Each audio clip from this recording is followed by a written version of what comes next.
clash in endless collision. Gaming news with a fierce precision. With a spark so wild it breaks the norm. In the tempest eye of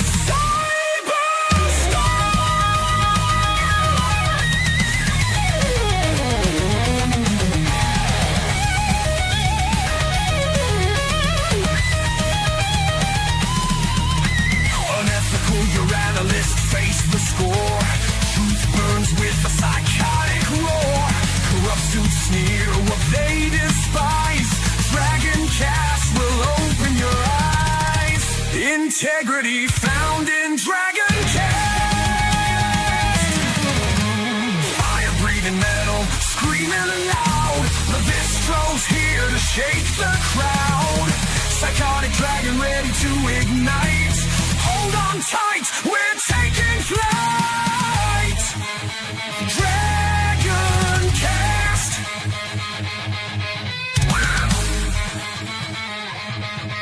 DragonCast!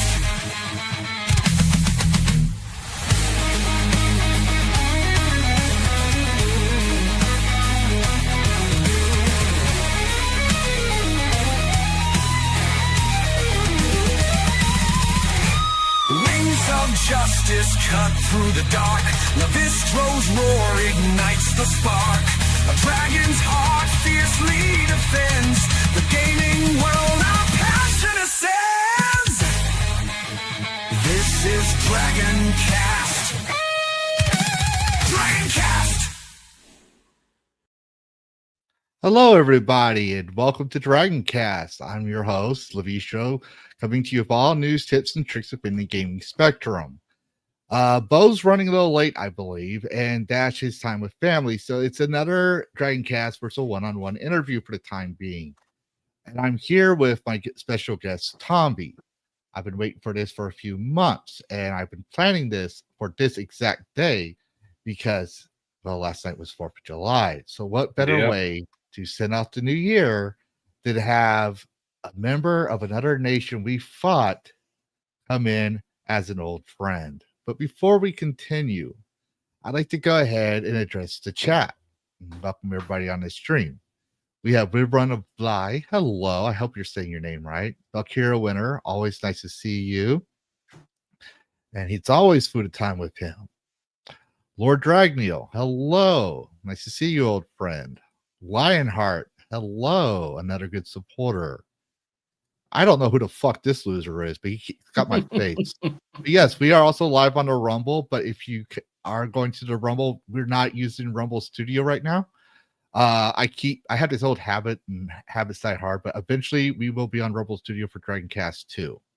I am liking using their studio, even though they have some issues. Sonia Lisette, hello. I hope you're enjoying your vacation. Copycat, thanks for the raid, Tombi. Philip Morgan, hello. And I think, let's see, do we have anyone else? Yes, lick the stream. I saw one more person, but I guess you got Comic Stat down towards the bottom. There he is. Comic Stat, hello. And thanks for the support, Comic Stat, over on the Rumble earlier this week. I think I told you, but he rated my stream when I was back when they started the new 20 unique chatters. He got me almost there. I just need 3 more. So nice. Thanks to him. So, that was awesome. Philip Morgan. Okay, I think we got everybody. So, before we start the interview, Tombi, there's something that is bothering everybody that clicked on that thumbnail. And I ask everyone who's on my thumbnails the same question. So that way that gets answered and right out the way so we get to know the real you. Who the fuck are you? Why the fuck are you here? And why should my viewers care? Right. Okay. Tombi has been the username I've used for the last, I would say, 12 years in World of Warcraft, many different games. And yes, it is from the Night Garden. So my youngest son and the eldest grandson used to love the TV program as a kid. So in the Night Garden for young kids, and one of them wanted to call my character Tombi and call his Nan's character Ickly Pickle. And that became our running username. So I'm Tombi. I'm a ex-member of the military. I was in the armed forces for just over 10 years before I got injured in Gulf War #2. Used to carry out mine disposal operations. Left the armed forces, took 2 years to recover and regain the use of my arm. Sadly, was left with permanent nerve damage. As a result, I have a condition called CRPS, which is basically it's complex regional pain syndrome. It causes pain no matter what happens. Constant pain, doesn't ever turn off. So I really feel for those people that are injured in the armed forces.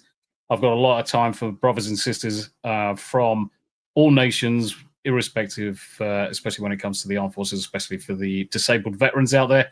And as a result, it gave me a unique view on life where I came back to the UK whilst injured in a lot better state than a lot of the brothers and sisters that I saw on the C-130 being medevaced with me. And as a result, I do my best to try and pay my good luck forward. Roll on 10 years. So I bounced through a couple of different careers through engineering. So technically based, got a lot of skills in computer and networking and applications. Currently working as an IT consultant. But what it does allow me to do is watch a hell of a lot of streams during the day. And there's a certain chap called Heels versus Babyface. You may have all met him once or twice on the stream. And I was an avid watcher of Az's for quite some time from the World of Warcraft days. And he introduced us to his brother or his brother-in-law, Mr. Porkchop.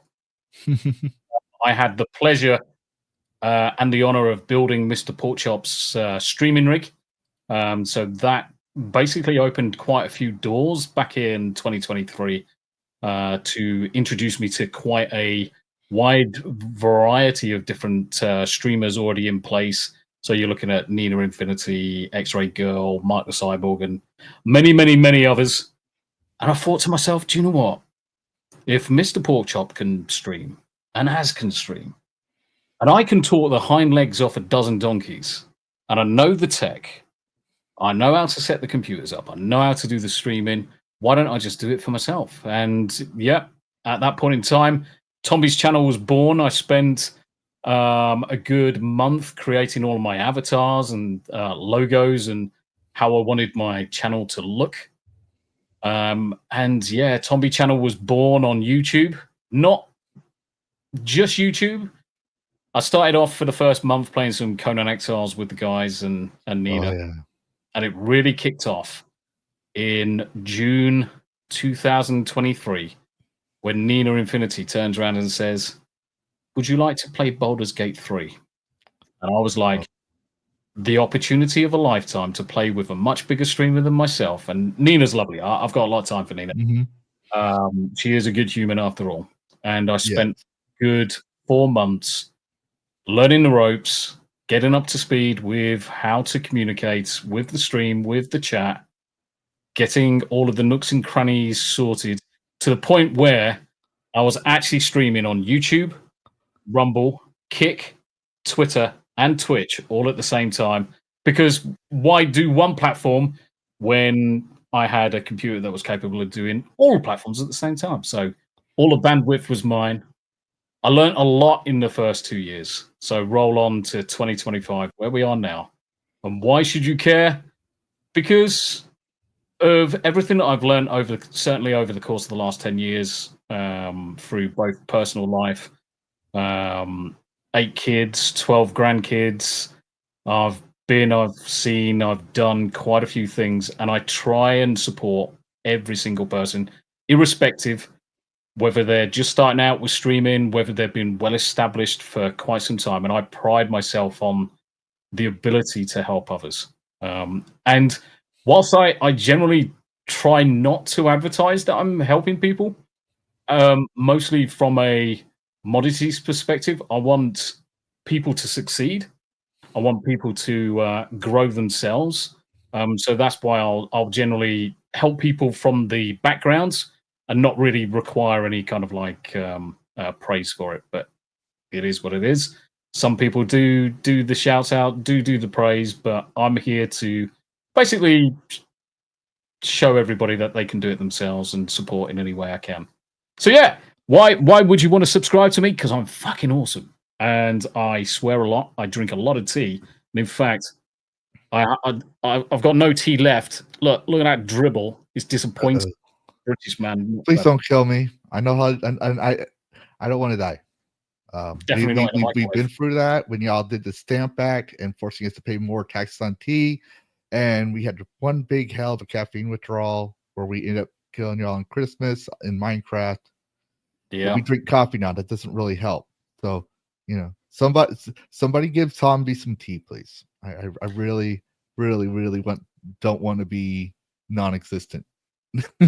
Bless. But yeah, in a nutshell, that's me over the last, well, basically 20 years. I've grown up with computers. I can remember the early days of computing. I can remember my dad getting his first PC was an Amstrad CPC 6128 with the hard floppy disks. And Tombi learned how to do basic program. And I password protected every single one of his games. He was not happy. But yeah, I've had the bug for gaming for years, carried that through my military career. It was a large part of my recovery from injury. And yeah, World of Warcraft, I sunk too much time. You answered one of my questions. Go for it. Well, the question was, okay, so I'm going to give the background because I like to share this. People don't know this. So a while back, and I was one of the test subjects for this, not the original, but like the early, like they had like you did field of this. A while back, the VA and the military, U.S. military, was trying to figure out how to treat PTSD, and that's what I have. I had PTSD, TBI, photophobia. Like I got a printer box full of my medical records that the VA said, "How are you still standing?" And I says, "I got a child. I'm raising 24-man babies, and I ain't got time to sit and bitch and moan. I'm running on pure hate, literally." But so now that you got that background, going into what the thing, the VA was testing. They were trying to test what they called a new form of digital prolonged exposure therapy, and they asked me how would I like to come in to play video games. Now, I'm a gamer, and I'm also an E4 at the time. I was a corporal. So my choice was I can go back to the artillery and go in the field and hear a bunch of babies piss and moan, not babe or anything else, or I could play video games and we could call it therapy. So I did. And what they found out from these series of tests is that people with PTSD, veterans and people with trauma that have PTSD, TBI and stuff, they have all these antisocial, a lot of these symptoms that make them very aggressive and to the point of a stereotypical Rambo. What they found, but with the games, it curved all that. They were able to the darker. Sometimes it could be a very dark game. It could be a very light game. It doesn't matter the game. It's the fact that they were playing the game. And it has helped their mental health and that improve significantly. In fact, we literally just had 2 DragonCasts out of 4 last month where we were trying to cover men's mental healthness and PTSD awareness month in regards to games. So, yeah, you were answering my question. I was like, has games helped you with your issues and disabilities? Because I remember you mentioned that I forget what you called it, but you were saying you were saying you're agitated with your wife at times, and it was a lot of patience. So, would you say games have helped you cope to the point where you can manage your challenges? Yeah, I think it's definitely fair to say, because one of the things that a lot of members of the armed forces, especially when you're medically discharged out of the armed forces, a lot of what you have been doing bread and butter for so many years, it's so ingrained in your person, is muscle memory, everything. that when that's all gone and there's no clear direction, you are injured, you're not working, so there's no one standing giving you orders. So for me, when I was in the armed forces, I was the equivalent of an E6. So I was in charge of the weapons engineering department on board small ships for mine disposal operations. So when I'm going from that to Civvy Street, and I've got no one working underneath me anymore. I've got no one to assist me apart from obviously the wife. We've got 3 of the kids were still living at home at the time when I came out, and I found I was very, very irrationally angry constantly. Medication didn't help, so because of the nerve damage, one of the main 2 prescribed medications is gabapentin or pregabalin, and they placed me on they put me on amitriptyline for a while. That just made me angry. Gabapentin made me the Incredible Hulk, where I would just tear people's heads off for absolutely zero reason. No warning, no trigger, just bam, instant, just go from 0 to red line. And it wasn't until the wife just basically said, you need to come off those meds because you are not you. And within a week of coming off the meds, my attitude had completely changed. And they slowly moved me on to pregabalin, which didn't affect me as much. And I found that a lot of the pain that I was in constantly was starting to die down. Now, that allowed me to get back onto playing some games. And since 2004, so I got injured in 2007, so June 2007. So I'd been playing up until that point World of Warcraft quite regularly at the weekends when I'm home, and certainly in the evenings as much as I could do, because I was hooked on it. I mean, if I wasn't grinding PvP kills, I was in raids and dungeons and God knows what else, because a lot of my friends at home were all playing it. Because in 2004, I actually split up from my first wife, and I used World of Warcraft because it had basically just come out as kind of like the recovery for that. So friends were playing it, I was playing it, great. Q 2007 getting injured, then having massive problems not being able to use my arm properly. It wasn't until 2008, 2009 till the pain had calmed down enough and the responsiveness in my arms came back enough that I was actually able to channel a lot of how I was feeling into World of Warcraft, and it was at the right time as well. So mental health at an all-time low, confidence at an all-time low, kind of like the frustrations of not being able to use my arms properly. But by being a keyboard and mouse jockey, I was able to get the control back in my arm, get the control back in my wrists, get the strength back in my arm, and the gaming just allowed me that escapism. And I mean, I wasn't working for 2 years, and that's a freaking long time for any member of the armed forces. A week of not doing anything is fucking too long, because our brains are hardwired to be constantly busy. We are trained to be constantly on the go. So you take that away from a member of the armed forces, and it's like a fucking knife in the side. So me playing World of Warcraft and being able to grind and being able to level different characters, and I managed to get the wife playing it as well. And as soon as I got the wife playing it, our relationship instantly just grew beyond everything. So second wife, this was. Our relationship grew a lot stronger as a result. And gaming is what put me there. Gaming is what put us there. And we will still play together. I'm going to clip that for later, because that I love stories like that where people say, "Yeah, I shared gaming with my loved ones, and we grew our bond strength." That's like something the world needs to hear more about. Do you know what's even funnier with World of Warcraft? So myself and the wife get married in 2009, and what does she do on the night we get married? She's not talking to me. She is farming her 25,000 kills in World of Warcraft instead. I thought you were gonna say you got married on Minecraft. I was like, oh shit, that was you, because that was all over the news a long time ago. So we're playing. So everyone's basically buggered off. It's quiet hours of the morning, and yeah, she jumps onto World of Warcraft because she wants to kill like another 100 people in World of Warcraft doing some PvP because she wants the 25k achievement. That's how dedicated my wife was. How she became in World of Warcraft.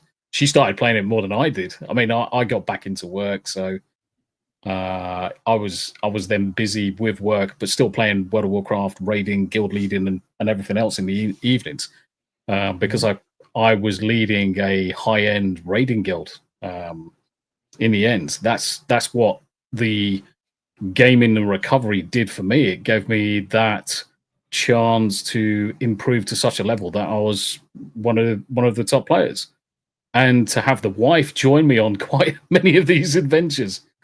Oh, it was superb. But yeah, gaming got me through some dark patches, definitely. Yeah, I want to go back to what you were saying about the military and we can't sit still, because I got a funny story about that. My dad was a Green Beret in Nam, and so when he got out, he couldn't find a job. So we had a hurricane down in Texas, Hurricane Allen, and he was trying to go. He was running late for an interview for an oil rig. He was going to work at the oil rigs, and the tree was blocking his way. So he goes and grabs his chainsaw, because I don't know where he got that from. He says, I grabbed my chainsaw and just started cutting the tree down. I was like, wait. When you're a kid, you're like, oh, that's cool. But when you're growing up, like, where do you mean you lug around a chainsaw on the back of your truck all day? Like, where what? It's like, but when I started growing up, because of his tree trimming business, he would drag me, because I would drive my mom crazy. He would drag me to work with him. So I was 5 years old grabbing branches. So he taught me to work. Yeah. That when I was in the military, when everyone else was not understanding the concept of don't stand around, just act busy, I was already like a duck out of water to that. So I was quickly getting into the but either I had something to do or found something to do. That when I ended up becoming a corporal later on, I went from I got linear promoted or battlefield promoted as specialist in Iraq, and then when we got back, because our team leader got sent back early. Nothing bad. Like he had a lucky send back. He had something he had to take care of at home. So I was leader. I ended up getting linear promoted to corporal because I didn't get all the training to be a NCO like a buck sergeant yet. So that helped me out. And then I got medically retired, and everyone says, "Oh, just collect your retirement check, and you're good." No, I lasted 5 hours on the couch before I started typing up my resumes. And this is when I got medically retired, waiting for my my results, my pension. Yeah. And I almost got hired at a call center, and they told me that day that they couldn't hire me. I was like, well, what do you mean you can't hire? It's like, well, we didn't know that you're not supposed to be, the VA doesn't want you working. I was like, wait, what? That same day, the VA sent me my ratings saying I was 100% disabled with SMC, special monthly compensation. Yeah. I'm way fucked up. And I'm non-workable. It took me 3 years to get them to let me even do something like this. And my first channel before the Vox Apocalypse, I was covering history, and I decided to cover World War II, which is what got me dragged into all that nonsense. Because I was talking about the funny mustache man. But what kept me going was raising my son. I was Mr. Mom. So yeah, it's funny how that works. And then video games as well. I got my watch hours. I got like 12K watch hours in the past year I've been streaming, but I don't have a lot of followers. People are like, how do you do that? It's like, well, I stream like 5 or 6 hours a night nonstop. Yeah. I might take a break to go smoke a cigarette, use the bathroom, get some more water, but I'm still playing. And I told my mom, you don't have to stay up with me. You can go to sleep. Most people are You probably can go- fell asleep. Go to bed, you bastards. Yeah. So that's what was I want to ask. When did you realize you were a gamer? Like, was it a game, or was it looking back when you got older? Like, I've been playing games too much. What was the game or moment that made you realize, yeah, I'm a gamer? I think it's fair to say that I feel like I've always had an affinity for playing video games, playing with the computers ever since I was a child. I mean, I can remember back to being 5, 6 years old, back in middle of 1980s, and the Atari 2600. The dad gets the Amstrad CPC back in 1997, 1998. And any opportunity I could get to be on anything electronics, and I was there. We were living in Gibraltar at the time, so 87 to 89, we were living in Gibraltar. That's when he got the Amstrad, and I can still remember him loading up Arkanoid, The Revenge of Doe, and I would be on that as soon as I got home from school. So I am 7, 8, 9 years old, and I'm just watching this ball bounce around the screen, knocking blocks out. And at that point in time, I knew that I had an affinity to it. Now, it wasn't until 4 years ago that I actually got diagnosed with autism, with Asperger's. And it kind of explained all of the affinity towards the electronics, the maths, the physics, the science. I had to understand how it worked, how to work it, how to program it, which is why when I took up basic programming at the age of 7, I was able to run with it and understand what it was doing, understand the process. And that carried me through as soon as I come back to the UK in 89. And I was in infant school. I was in basically before you go to secondary school. And I can remember then infant school. I'm sorry. So in infant school, I'm trying to think of what the equivalent of our infant school is to the US. Well, how old were you when you went to infant school? I could probably tell you. So I was at 8 years old when I went into infant school, and I left at the age of 11. Okay, so that sounds close to middle school. Yeah, is what we would call. We have elementary school, which goes kindergarten all the way up to 4th grade. Yeah. Depending on some states, 4th grade would be middle school, and then it's usually 5th to 8th grade is middle school, and then we have high school from 9th to 12th. Yeah. And I can remember in basically that junior school, the teachers were asking me to set up the computers, to connect all of the printers. I understood the electronics. It was easy. It was like I was just able to see it. I could understand how it worked with no problems whatsoever. Could program it, could make things run, could make the computers do stuff. And one of my best friends at the time, I still remember the day, Richard Clark. Haven't spoke to him for absolute years, and he gets a Game Boy. And on the first playthrough, or the first time I ever picked it up, he had Super Mario, and I was glued on it, and I didn't stop until I'd completed the game. And it was like, yeah, there's something between me and these computery things, and it just grew from there. I had to get my own. I begged and borrowed, and me mum and dad got a Sega Master System with Alex Kidd in Miracle World built in. Played through, completed that one. Had to get a Sega Game Gear after that. And even though it ate 6 AA batteries in the space of half an hour, best thing ever. Those things ate batteries like crazy. Mate, it was insane. My family was like dirt poor when I grew up. And part of the reason is I'm the oldest of 7 other dragons, obviously, But I had a rich friend who didn't appreciate things he would get, and he wanted a Game Gear, and he got a Game Gear for his birthday, and the batteries, he went from like crazy.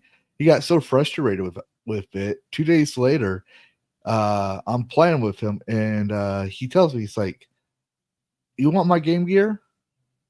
And I'm like, Sure. yeah. He says, "Here, take it." And I told my mom that I stole it. I was like, "Mom, I would never steal." It's like, come on now. I was like he gave it to me. Yeah. And I got my butt whipped, everything else.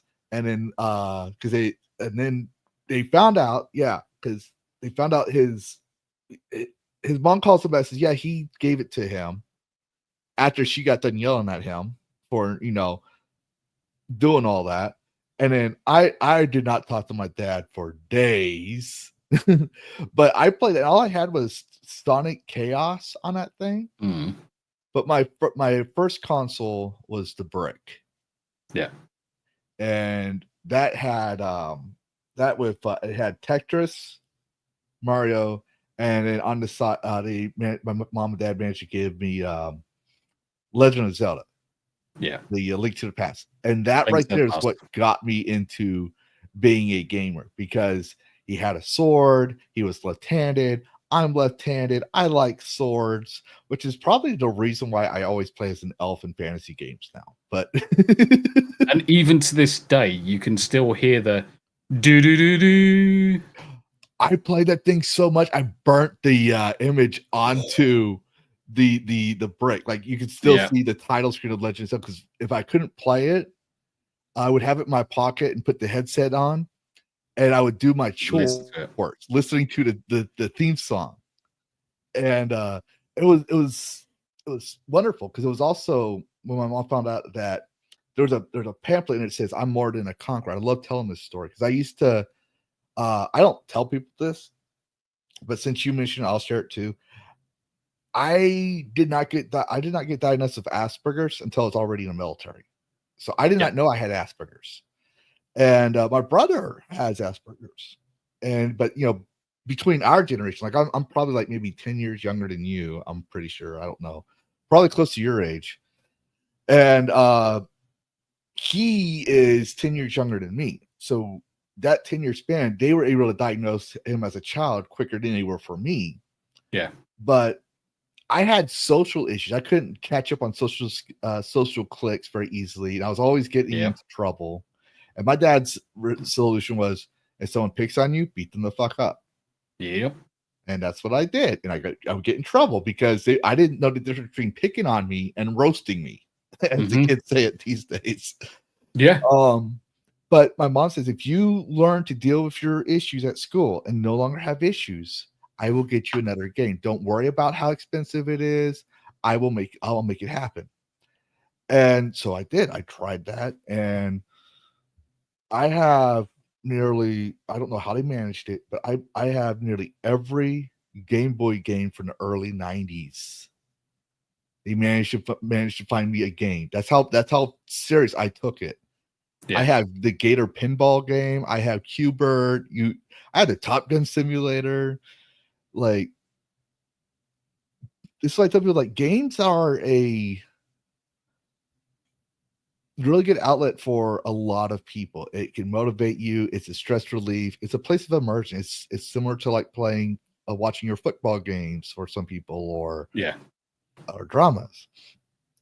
But what would you say is your favorite childhood title? I've already told you mine, which was Zelda. What would you say is your favorite? Like this has got like you see this game again, you have that instant nostalgia that no other game can give you. Yeah, see, I could say it was the original Sonic, but I think the game that really, and it wasn't until obviously PlayStation era, because I mean, Tetris I'd play time and time again. Arkanoid, I absolutely loved Arkanoid. Manic Miner. There was a load of games on the Amiga that I used to play. Cannon Fodder was superb. Duke Nukem, Wolfenstein 3D, even going back to Commodore 64 and playing freaking Rambo. But it wasn't until I hit PlayStation with Final Fantasy VII that I found it was almost like the difficulty that I've always had is one with groups. I don't understand some of the social graces that go on, much like yourself. It just escapes me. Yeah.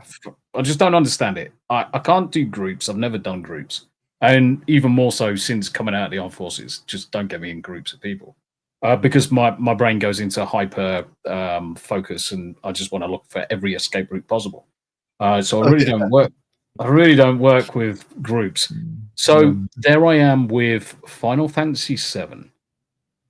It's a game I can grind levels and just walk around just the map, just having fights, and it's almost like triggering the loot box kind of mentality of you don't know what mobs you're going to bounce into, you don't know what they're going to drop, you don't know how much money there's going to be, but you know the end result is you can beat them and get up to level 99 and carry on with your story, carry on with your quest. But it was the story that grabbed me, it was the music that grabbed me, and ever since I would say Legend of Zelda is one of those that has such a good soundtrack, it just stays with you. Echo the Dolphin had one very, very similar where I can still listen to the music in my head. I actually And have issues with Echo. movement is the biggest problem with Echo. Oh no! We were dirt poor, and when Dad would go rent stuff and I can rent a game, the only thing I could afford was Echo, and my sisters would play it, and it was like having roast beef every day for the rest of your life. You eventually you're like that. You're sick of You roast know beef. they're making a third one. Mm. I covered it, but I could not help show my bias. I was like, he's back. Like I was not happy. But like, I'm gonna cover it, but I don't like this. Because my sisters watch my videos too, and they had that. They're not like some of my sisters got their gaming from me, but most of my sisters, because I'm the oldest, like 4 of them are girls. 4 of my sisters, 4 of my siblings are girls, and 3 of them aren't as gamers as they used to be. But when they hear Echo, they literally start talking again. And I don't know if it's because they know I'm still traumatized from the amount of Echo play there was, or something. I don't know what it was, but they love that game. And yeah, that's my issue with Echo. It's just we played it too much. Final Fantasy VII, and the point within the game that solidified it as being, I would say, my game as obviously looking up to the age of 18. So let's say childhood up to the age of 18 onwards. Because I played it at the right time, it was the moment that Sephiroth kills Aerith. And I'd never experienced a game where someone I was actively using within a game, I was playing with within a game, a character that I'd become fond of within a game, died in a very brutal way. Yeah, because couldn't main take character it. never dies. You know, playable character never die, and here what happens. But you know what's funny about that? I don't know if I told you this in the chats, but I went to school after I got out of the army into game design. And one of the classes I had, we had to study this, like the player character psychology, the psychology between the player to make the games relatable, which a lot of people tend to skip that class, which explains a lot about games today. I'll just say. But in that class, we had to study Aerith and how emotional invested the players were. People would actually go into tears. People left Final Fantasy VII because of it. Like it was they say it is a staple of how to make a good game just for that scene alone. I've never reacted to anybody's passing, any relatives passing, not even father-in-law who I was very, very close with, and my brother-in-law I'm very, very close with, both passing of the big C within 6 weeks of each other. I've never reacted to any relatives or persons passing. Animals, I really struggle with animal passings. But yeah, that part of Aerith, being nobbled by Sephiroth. Oh yeah. I felt that, and I don't feel anything half the time. I think this is the first and possibly the only time I actually broke my controller. Mm. Yeah, I threw it, and boy, my dad was not happy to hear that noise. And the thing is, controller. the thing is, you see Aerith picking flowers, and you just see him descending from the sky, and it's like, this ain't going down well. And it's such a visceral reaction to it as well. I was It's hoping like, Cloud would pop out of nowhere. It's like, no, Cloud's with gonna a save her, sword, Cloud's and gonna save her. And then when it happened, I was like, she's not dead. She's not dead. She's not dead. She's like, they're gonna revive her. They got the revive. Like, nope, she's dead. I was like, yeah, absolutely. I like Tifa more, brutal. but she was just such a sweetheart. And I was like, why? And when you get older, you're like, that's why they built her that way to show how evil Sephiroth was. But don't tell Sonya that. She doesn't like hearing how evil Sephiroth is. She loves Sephiroth. She probably left because she'd be ranting right now at me. But yeah. So Hypnotic, hello. Was she praying? I thought she was picking up flowers. No, picking up flowers was early in the game. It's been so while since I played that game. I don't even I watched the remaster one that came out, but I know they altered things. They vaulted things. Yeah. So I don't consider that would be accurate on that one. I'd had to literally go watch the actual original scene to be able to say, yeah, they kept that in there, because I don't trust a lot of the newer stuff. She was praying to Holy. That's right. Trying to summon it to stop him. Oh, yeah. Okay, now I'm recalling that. Starting to come back. How you doing, No Hypno? It's good to see you, mate. Yeah, Hypnotic. He's a big Final Fantasy. Fucking Luna.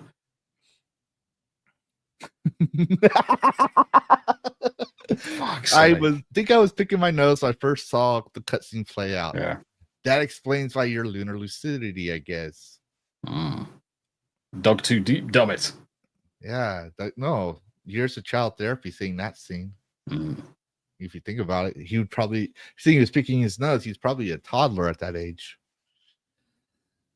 So yes, I just lost my chain of thought. We were talking about your favorite games. Yeah. And we got to Final Fantasy VII. What would you say is your favorite game in a modern, not like modern as in modern audience games, but today's technology style games? What would you say is your favorite game you've played in, let's say, the past 15 years?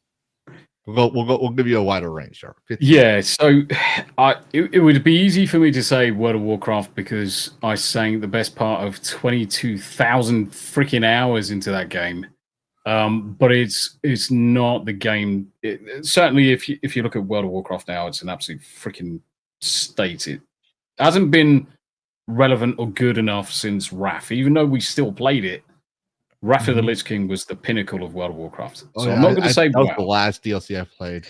Yeah, I mean, I've got just above. I've got statues. I've got all of the collector's editions ever since the vanilla. That's how dedicated I was into playing World of Warcraft. But with all of the changes over the course of the last, certainly the 5-10 years, it's just never been the same. One game that certainly, so obviously during all of this time when I'm playing World of Warcraft, because I'm sinking no life in, wow, I didn't play any other games up until I would say 2022. When I started to drop World of Warcraft because it was just fucking dog shit after dog shit, and started playing Division 2, playing with friends, getting back into first-person shooters. Overwatch was great when it originally came out, with me being a Junkrat main, which is why you see me playing Marvel Rivals all the time, the Squirrel Girl, because they're basically the same freaking character. And that's certainly tickling an itch. But if I was to say a game that I've thoroughly enjoyed playing, Baldur's Gate 3 would be high on that list. Oh, yeah. Baldur's Gate 3 would be high on that list. They did very, very well. The voice acting was on point. The stories was on point. The options, the sheer amount of options. The character designs, the narration, character designs, everything, narration. It was all chef's kiss. It's because people like to loosely use this word. I thought it was like it's the only woke game that actually succeeded, because while it did have the modern day elements, they didn't push it. It still felt like Baldur's Gate. It still felt like the D&D universe. It still felt like Faerun. The clothing aesthetics, all that was something you could pick out from a traditional D&D. The only option that, like, I never got past Act 2. I get so sidetracked with all the side quests. But when you're in a character creator, they still had their body types, but they had the male, the female. And then if you want to be, you know, whatever third is, you had the option, but most people obviously pick male or female. And it's not forced on you, in my view. Like it's just there to address a, I guess, desire or request, you know, the customer, like here's a bonus if you want to choose this option, you don't have to. That I was like, you know, that's done well. Like, because there's a lot of people that believe that stuff that aren't crazy, that don't want to force you to use their pronouns. They're just like, no, we may disagree with them. We may look at them like they're all crazy in the head because, you know, science. But there's people that want to believe there's something and they're not, and that's fine as long as we're not. I believe as long as it's not forced on you. Yeah, and that's the key thing. Awesome. That's the key thing with all of this. I mean, us as gamers, we want to play a game. We want the escapism. We want to enjoy the characters. We want to enjoy the action, the activity, whatever we're doing within the game, and for it to make sense. And the second you're putting freaking, and this is the thing. I raised it. I said it on freaking X so many times. There's fantasy games where characters have got zipper tits, and it's like, hold on a minute. You're in a fantasy game where you can literally cast magic. Why the frick would you not just transform yourself into a polymorph? Yeah, exactly. There would be options there that wouldn't involve having surgery in a fantasy game to remove your tits. Plus, if we had that medical advancement, we wouldn't be in a fantasy game. We'd be in a modern game, a slice of life. Or whatever. I don't even know what modern fantasy is. It, I guess modern fantasy would be called slice of life, I guess. Yeah. I never really like the idea of calling modern fantasy. It's like two different things. But no, you're pretty correct, because I say the same thing with people. I was like, look, just doesn't make sense. You want to be like, for example, when I play D&D, right? I like to play as a half dragon from the 3.5, but I bring it to 5e. Obviously, I have issues. I'm DragonCast. I'm a dragon VTuber. I play as a dragon. Dragon. I get it. But the point is like, I tell people, it's like, I have on my character, I have alter self as one of my picks with my character's background, so that way he can change his wings to look more human, so that way you don't see the wings on his back and the horns on his head. He doesn't. What depicts him from a dragonborn is he's half elf. So if you cut off all the dragon features, because he has no scales, he looks like an elf with snake eyes, which is scary enough as it is. Then he's tall for an elf plus the wings. So I said, okay, he can alter himself, but only to remove his wings and his claws and his horns. That's it. And he's not exactly a good character. He's a bad character that tries to be a good character. It was a joke on dice rolls. So I would always say, like, he's going to try and do this thing, which is supposed to be good. And when he would critically fail, every time he did something good, it was bad. So it added to the story. And, but no, I thought it was like, we have magic for a reason. Magic, you don't need to do surgery just because. I think the reason why they don't want to do that is then they would have to admit that the surgery is the same as casting major illusion. All you're doing is mutilating your body to look like something you're not, because deep down inside, your chromosomes, your skeletal structure, all that stuff by science still says you are the gender you were assigned at birth. And they would have to agree they're just diluting themselves. So that's my theory on that. Yeah. Grand Theft Autos. I had a massive good time playing Grand Theft Auto, especially number 4. I spent a lot of time playing Grand Theft Auto, and the funny thing is that I came into Grand Theft Auto 5 quite late, and I was always playing catch up with some of the channel chums, DB and the guys, and yeah, I really struggled to, because the map was so much more expansive. You go back to Grand Theft Auto, the earlier games, and if you play it from the get-go, you get the muscle memory and you start understanding where everything is in the game. I just couldn't get that with number 5. It just didn't feel the same. But yeah, I did spend an awful lot of time playing Grand Theft Autos. They were bloody good games. But certainly just in the last couple of years, so Cyberpunk 2077, I had a massive good time playing that with the Phantom Liberty DLC. After all of the fixes and the bugs had been ironed out, I started playing that middle of last year, but it might have been even earlier. It might have been in late 2023. And I was probably playing it. I solely played it on stream and went through aiming for almost basically 100% completion, which we pretty much did. Every side quest, every mission, every heist, every gig, you name it. The story was fantastic. I fucking loved it. I absolutely loved it. Oh, I do that still to this day, going on achievements, right?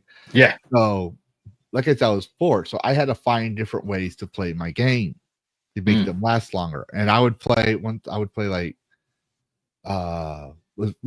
Legends, I would only play with bombs, or I would only play with arrows, or I would do this, or I would do that where I could. Obviously, you had to keep within the rules mechanics, but once I could trade everything, I could. So if I ran out of bombs, I was SOL. If I ran out of arrows, whatever.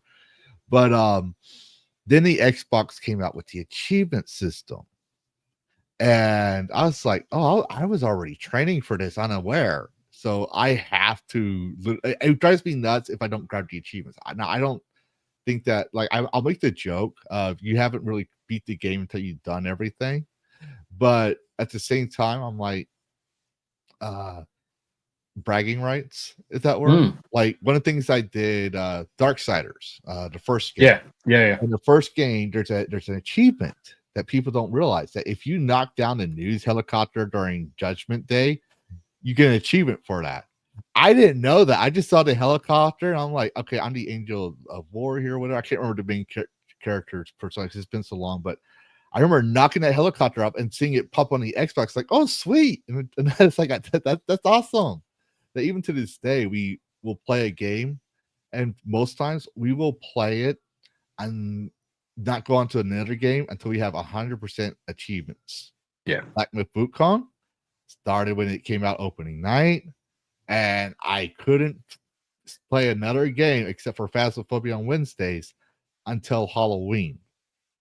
And that was interesting right there. It took forever. But yeah, what would you going back to WoW, however, I want to ask 2 questions. Who was your favorite character in the story mode? Because, I had to clarify that because, I used to play WoW too, and I make my mistake of that, and someone will mention their character. But, like, for example, one of my favorite characters and early waifus was Sylvanas. I love Sylvanas. I love her storyline, even before and after she became a banshee. And I always played the undead. Like, I was always a Hordes character. And it wasn't that I wanted to be. Originally, I was going to play Alliance because I played the original 3 games, right? And I wanted to know the rest of the storyline. But my friend was playing undead, and he says, dude, they got undead in here. And I had just gotten into the whole, like, necromancers and undead and zombies. Even though it was golf, my actual horror phase was just starting. Started a little late. So I was like, yeah, I'll be undead. So yeah, I was always obviously horde. I didn't play anything else because once I played the undead, I just like, yeah, this is my race. This is my group. But Alliance or Horde, and who's your favorite character? Doesn't have to be someone you loved like as a waifu, but which character you found the most compelling in the World of Warcraft? So with playing the game as long as I did, TBC Wrath of the Lich King. I mean, there's certainly plenty of characters that are always going to be standoutish. Thrall. I've got a statue of Thrall just above. The wife has got Sylvanas. She's also got Axtraza downstairs. But I would say one of my favorite characters throughout the whole of World of Warcraft has got to be Illidan, who I've got just up there. And I'm just seeing if I can get my mobile phone to actually start doing its bloody streaming malarkey. But a lot of obviously people who play TBC come across Illidan as the main antagonist in Black Temple. He was essentially the guy who speaks during the trailer to say you are not prepared for what is coming. And ever since the TBC trailer was shown, where you see this guy with wings, it's like, yeah, he's just going to be some geezer, and then he leaps up into the sky, goes through the clouds, and all of a sudden you've got these warglaives, and for him, certainly for me as a character, then to see him in the later expansions, to see how he became the actual demon form, how he transformed and went from elf over to his latter form. Yeah, it was such a kicking the balls, really, because here's a character that's willing to do absolutely anything to help the situation, even if it calls for the most evil of situations. So he siphons the life out of all of these people just so he can defeat the bad guys at the time. But in that process, he loses himself. Now, certainly, he tries to recover that in certainly in later expansions, later patches, and things like that. But yeah, he oversteps it just once for the good of everybody else, but ultimately he's condemned as a result of it. And yeah, he was the first statue I've got, and he looks down on me every day. Yeah, definitely in character. yeah. So Tombi, I want to ask a question unrelated to gaming about you. So a while back, you came to the Americas. Now I don't know how often you've done that, but how do you like America compared to UK? Uh-oh.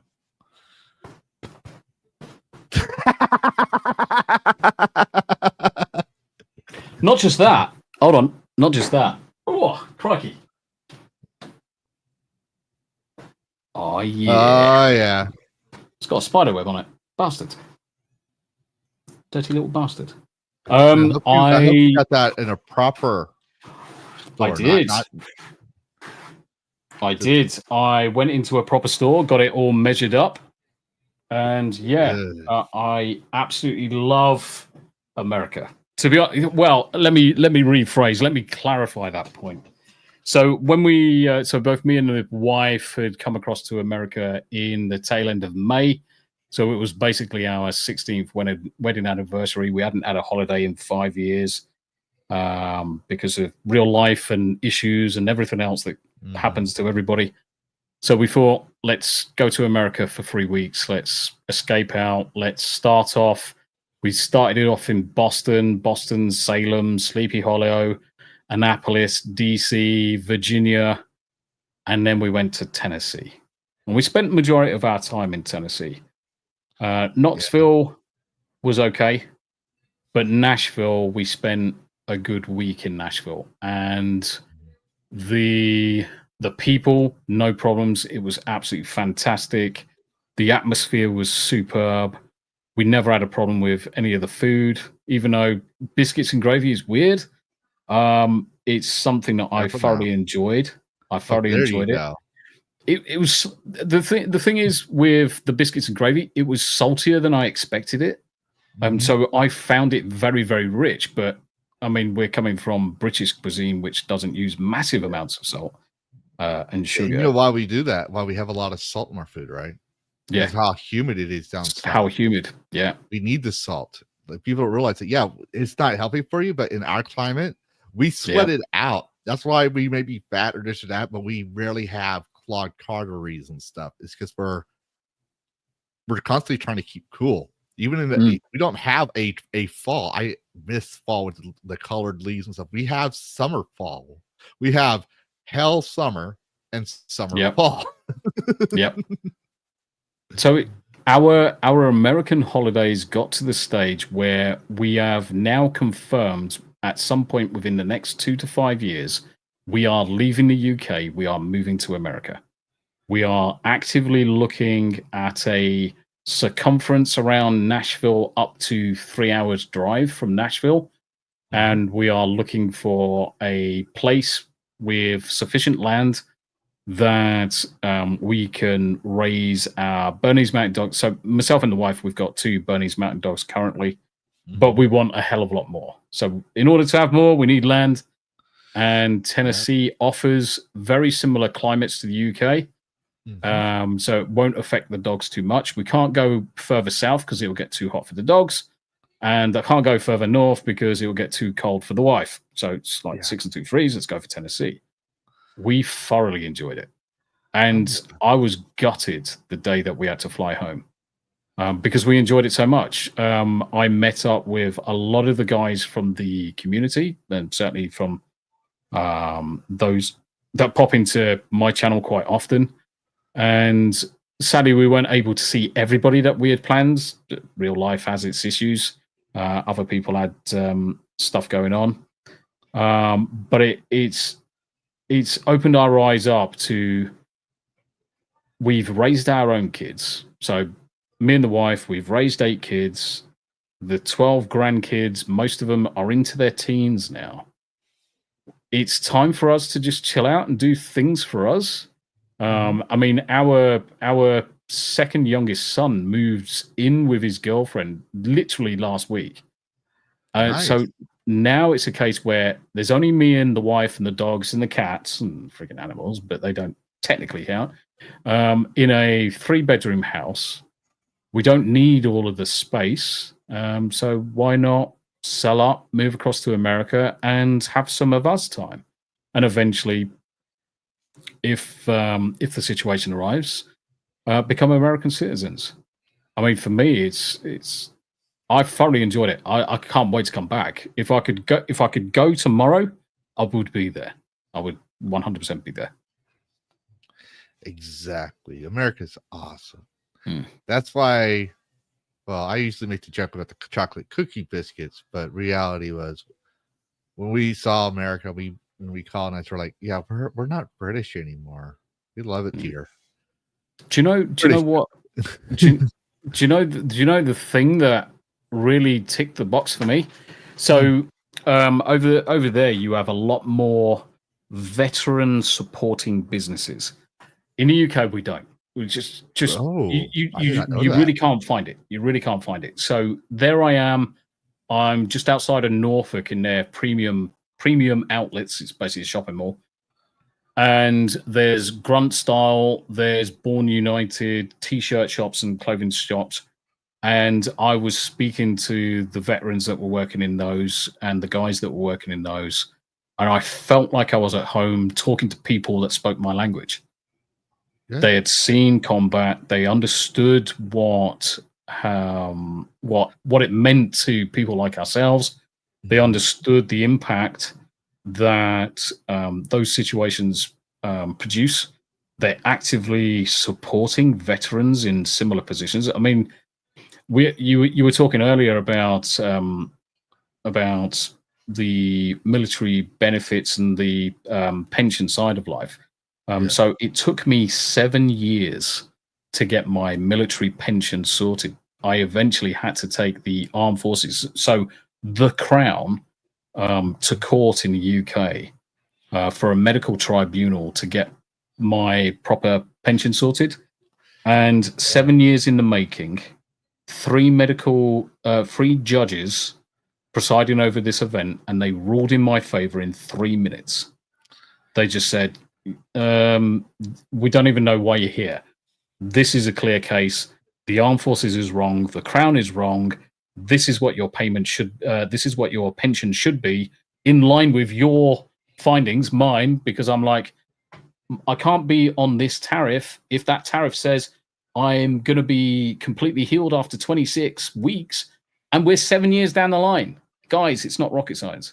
And they ruled in my favor. And these guys that I met in especially Born United, I ended up spending an awful lot on T-shirts, because the T-shirts represented a lot of how lots of members of the armed forces feel about a lot of things, and it's that level of patriotism that I don't see, and I certainly don't get in the UK. The UK's had its certainly since. You could argue the toss and say since 1776, the UK government and the Crown have been actively participating or actively pursuing taking the teeth away from the British public. I mean, we've got no legs to stand on in any shape or form anymore, which is why when I went into the shop to talk to these guys, I felt at home. I do not feel home in the UK. I felt home talking to these guys in America. I'm sorry to hear that. I really am. My ancestor, so the Scottish side, I'm half Scottish, half Native American. Figured that one out because my Native American ancestors were Comanche, which even our Comanche historians say, for modern relations, like they actually said this. The Comanche of the 1800s and 1700s was the ISIS of their day. We were not nice, even to other tribes. We were killing them, and before the Spanish came, we were selling off our prisoners to the Aztecs. Or was it the no, the Spanish came before we moved down that south. But basically, we were selling them off for sacrifices for other tribes. And then when the Spanish came, we were selling the other tribes members to the Spanish for guns and horses, which made us the most notorious tribe with horses. Once we got our horses, our empire expanded. Until the Texans said, no, you're not scalping people and R-ing women to make spirit warriors. Like that's what we believed. It was weird. But the Scottish side, I'm related to the Irvine clan, or Irwin, and they were in Castle Drum before the British burned it down. And they fled to the Americas not because, it's a brave new world and religious persecution per se. They fled there because, well, our family found out we were related to Robert the Bruce, and one of my ancestors, I don't know if my ancestor or like cousin ancestor, I don't know where that lineage comes from, but he got killed because he tried to be the next Scottish king. And it was like one of those things that no one talks about because it was such like a footnote in history. It was a massacre. But yeah, my ancestor, like my direct ancestor, Robert the Irwin, was it Robert? No, Alexander Irwin. His son, him and his son got the family over to Ireland, and then he came back to face penalties from the Crown, and died in total prison. Yeah, but the family got so upset about that. According to our history, the family got so upset about that when the Revolutionary War came. Not only did they join, but they funded everything. We were very broke by the time the Revolutionary War was done. And then afterwards, when they're trying to make their own country again, they're like, no, we're done with this. And they started moving further west. Before that, let's go west, young man thing happened. So we were already in Texas before Texas was even a thing. Yeah. But no, I'm sorry to hear that. But I do want to say, I don't want to disillusion you here. We vets here also have a saying about our own VA, Veteran Affairs. The VA helping vets die a second time, and Correct. that's kind of true. No matter what you are, where you are, I think because like when I had to do my medical retirement, it's a formality at this point. We don't get our stuff. We still have to argue it in veterans court, but we don't go to court. We don't wear a suit. We don't even know there's a court. It's all done behind the scenes, so we don't know. That's how my rating. I had a really good, really good case, easy, like kind of like you. Because like I said, the doctor said, "How are you still standing?" I was supposed to have a walker by the age 35, and I don't. I'm still staying on 2 feet. I'm still not listening to my doctor about don't lift anything heavier than 10 pounds. I was like, hey, you don't understand. When your son wants upsies, you give him upsies. Yep. And when you need to take care of something, you go take care of it. You don't have the luxury. Now, when I don't have to do that, I do take good care of myself. That's why I have a dad bod, but I'm still trying to, do some workouts and stuff so I don't become Big Bertha, so to speak. Yeah. I don't want to look like that dragon in Honor Amongst Thieves. If you ever seen that one, it was a very overweight dragon. But yes, the American people, the founding fathers wanted everyone to understand the importance of war, so we don't have war. That was the irony. And so Congress is supposed to vote for war, and we vote for Congress. And now we haven't had war since World War II, but we have conflicts, and people don't know their history. But they also know, but despite all that, it's so ingrained in our culture to honor our veterans that even the ones that are like you do have your jerks. Like I've had people ask me, how's it feel to be a bee killer, if you know what I mean. Mm-hmm. And I just tell them recoil, because you get the question so many times, you become or desensitized to it. Yeah, is the right word, because you realize they're just trying. It just bounces off you in the end because you've heard it just so many times. It just doesn't carry the same weight anymore. Yeah, it goes that or what my dad told me is like he told me, he's like, well, you were clinically dead for 2 minutes. I told him about that thing where you got blown up. My heart stopped, and I got blown up 2 times. The first time they said, okay, you're still walking, so you're still gonna continue your tour. That's when I had the TBI, and ironically, and the second time I got blown up, I woke up being zipped up in a body bag. Yeah, that's really what set off my PTSD and my dark humor. But I tell people, my dad pointed out, it's like, you don't see all these you see all these politics, all this drama as trivia. You don't want anything to do with it. That's because, and he told me, he's like, I have a Purple Heart. I was supposed to be dead too. And this is why I don't get in, especially out of my politics, I don't get involved with people's politics, because life's too short to deal with the bullshit. Indeed. Yeah. There's far more interesting and far more important things. I mean, granted, when I do the Wednesday Chinwag, that's literally the only show I do a week where we may talk about politics, but it's such a small portion of that stream. I mean, we go on for 3 hours, of which it's usually an hour and a half is just our freaking intro. It's like there's no fucking time to talk about politics. We go hour and a half intro, then we talk about a couple of topics, which is usually game, film, TV related, and then we're into 40 minutes of having a laugh and memes. Yeah, I mean, politics has got a point, and it's wise to stay on top of politics, but you've also got to take everything that you hear when it comes to politics with a pinch of fucking salt. You've got to do your due diligence on it, because you can't trust the media. You can't trust anything unless you have physically gone out and investigated yourself and you confirm the information. Yes, because there's too many fucking. I always tell people to go off what you say. I always tell people, it's like, yes, we YouTubers want to seek the truth. I mean, hell, I say integrity found in DragonCast when I cover the news. But when I cover the news, I don't just cover what I hear or what I say. And some people on YouTube do that because they want to keep up with the news. They want to keep up with the algorithms. So like, I've actually caught Hypnotic on this once, and I told him once, because he he went with the bandwagon once of and I love the guy, don't get me wrong. But he went with the whole Warhorse was censoring user reviews that they didn't agree with. And I was like, I looked at it and someone sent it to me because they wanted me to cover him being a what they could say called quote unquote grifter. Yeah. And I was like, well, no, I'm loyal to Hypnotic because there would be no Dragon, there would be no Lavistro. I'd just be a lurker in the chat if he didn't mod my ass. Like I didn't want to do it stuff. I was perfectly content. And then once I got up in here, I was like, okay, well, I might as well just do something with what I got. But he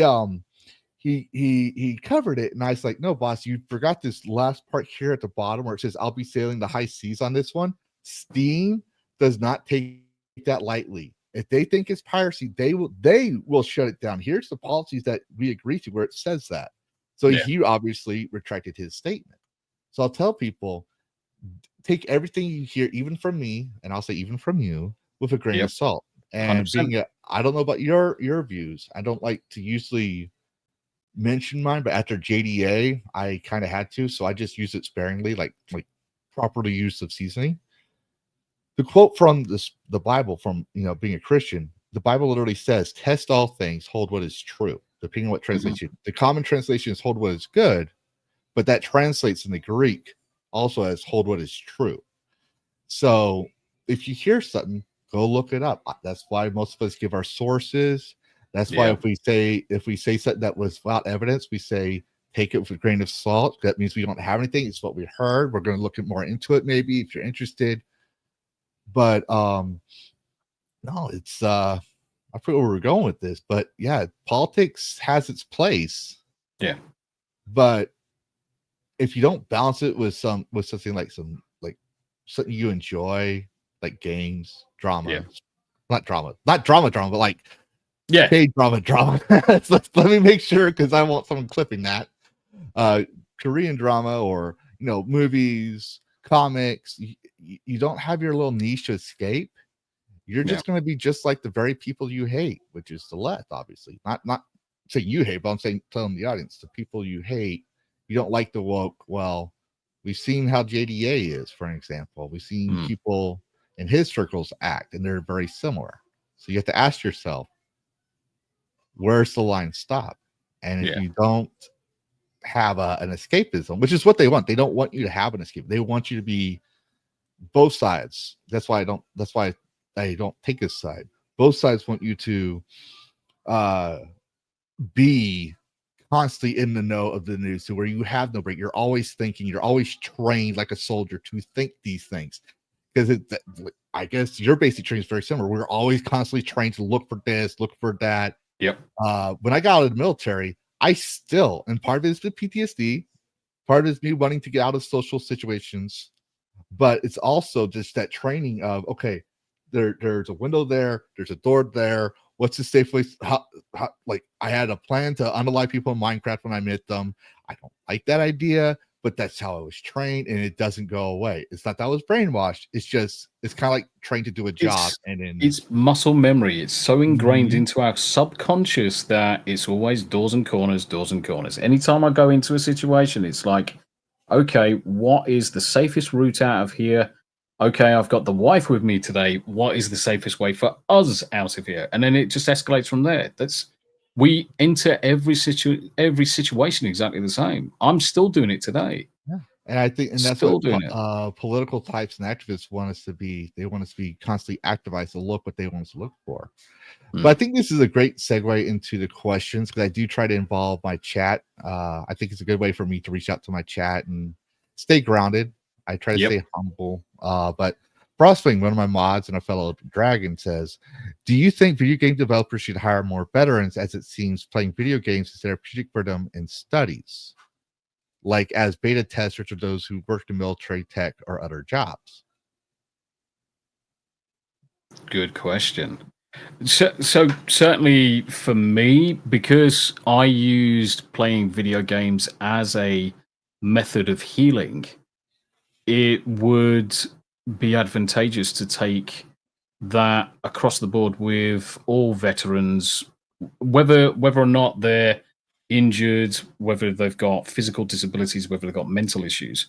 certainly given them a opportunity. A lot of these guys are going to be coming out into Civvy Street with very little support or direction.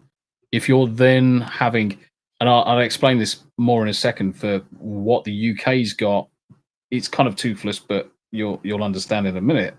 Is if you've got if you've got game studios approaching. Tommy, just real quick. I'm sorry. Yeah, go for it. We've done the question. My son's dragging me out for something, so I'll be back in like a couple minutes. If you can. Yeah. I think I'll be back before I'm you in answer, charge. but just wing it. I'm in charge. It's fine. There's no problem at all.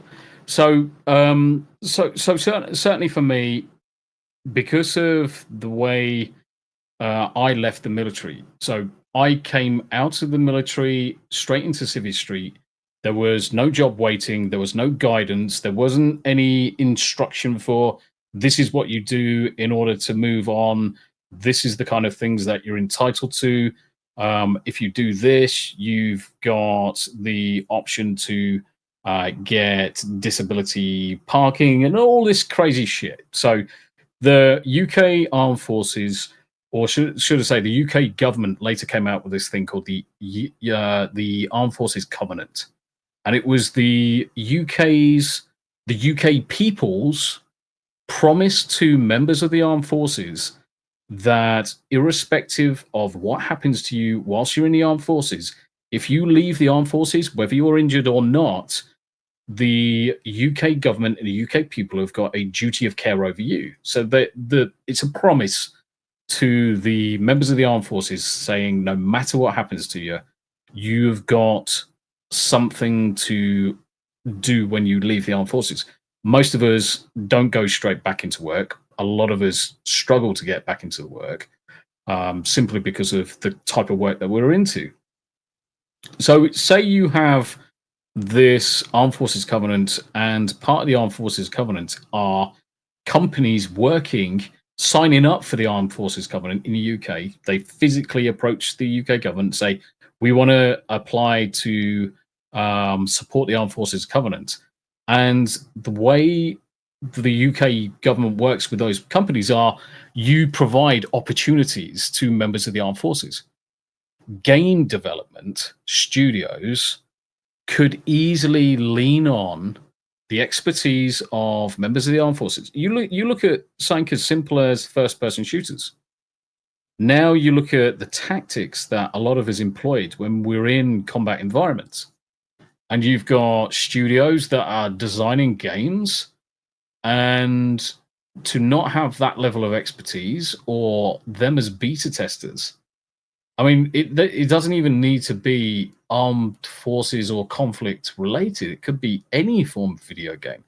You'll find most members of the armed forces have got a knack for playing them. And most of us have got decent muscle memory. And with that decent muscle memory means that we're fairly good with keyboard and mouse. We're fairly good with controllers.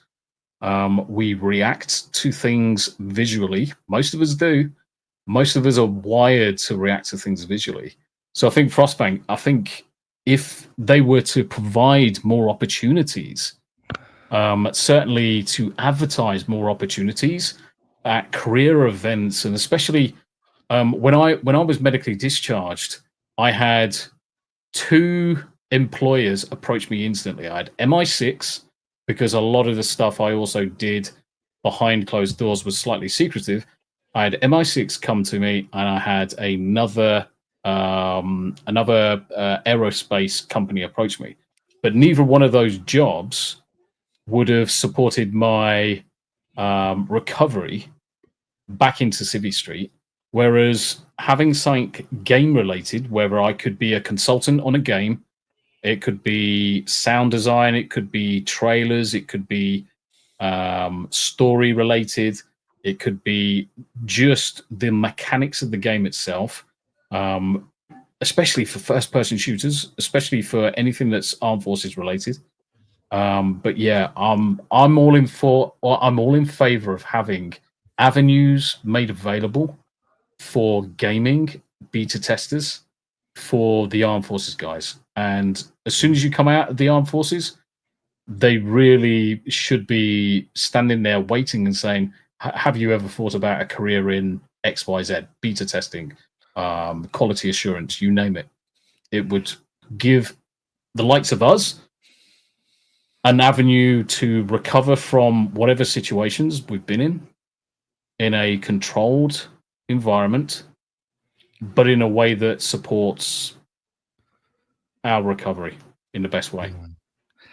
I remember when I was going to college, my professor liked me because I was always on top of things. Even I was bitching at him like, "Hey, we're supposed to be learning coding, and your assignment is I had to come up with it myself, but I had to make an array for an inventory system."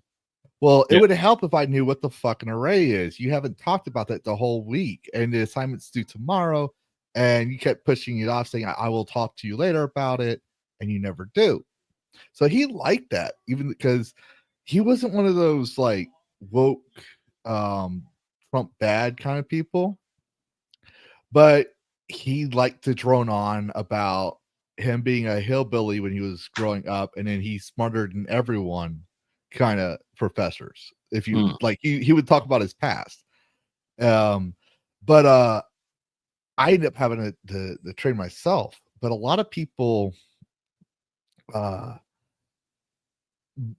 like the vets, but their main compliment is that it's a big jump from guns to computers. And I was like, actually, for me, no, it's not. I was like, I'm not by military law and federal law allowed to tell you what my job all entailed because I have a security clearance and a TS top secret one at that. The top secret one is just because when I became my colonel's driver, I had to hand him because that I don't know about now, but at the time, top secret clearance files usually were still hard copy. They were still hard copy. Yeah.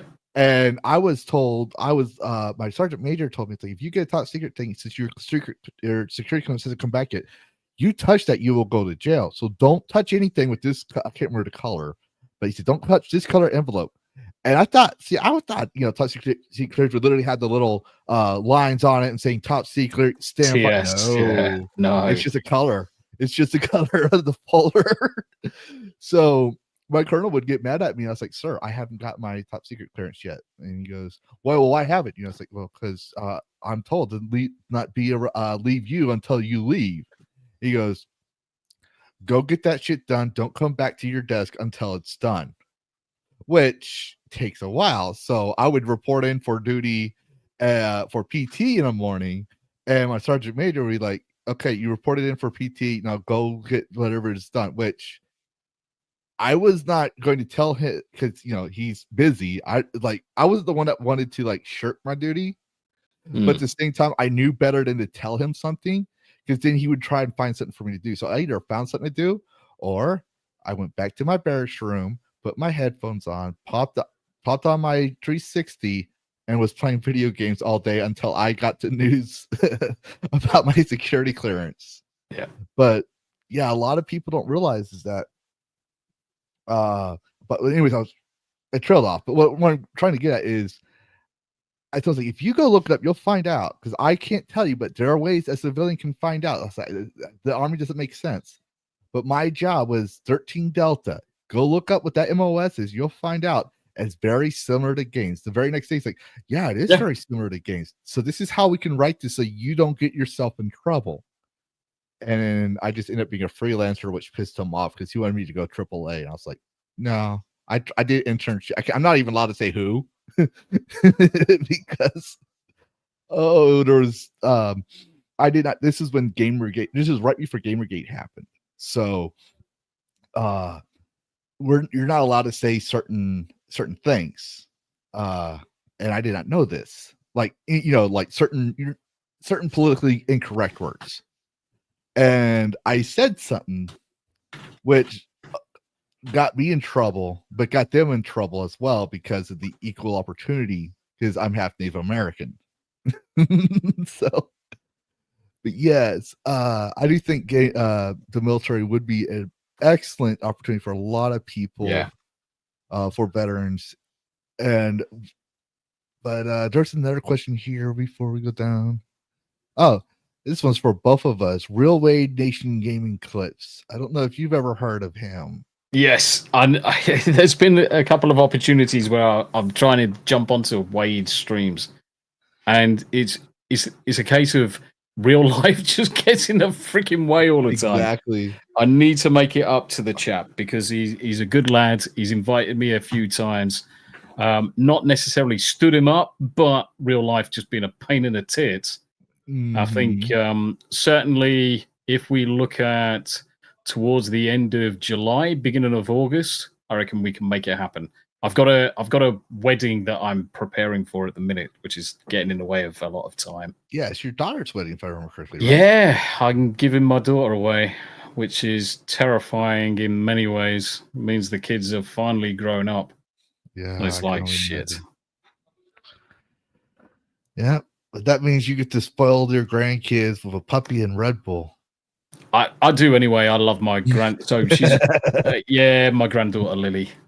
She's just like me in every single way. She got diagnosed at the age of 7. Fortunately, we always knew that she was she had issues, or certainly she was on the spectrum.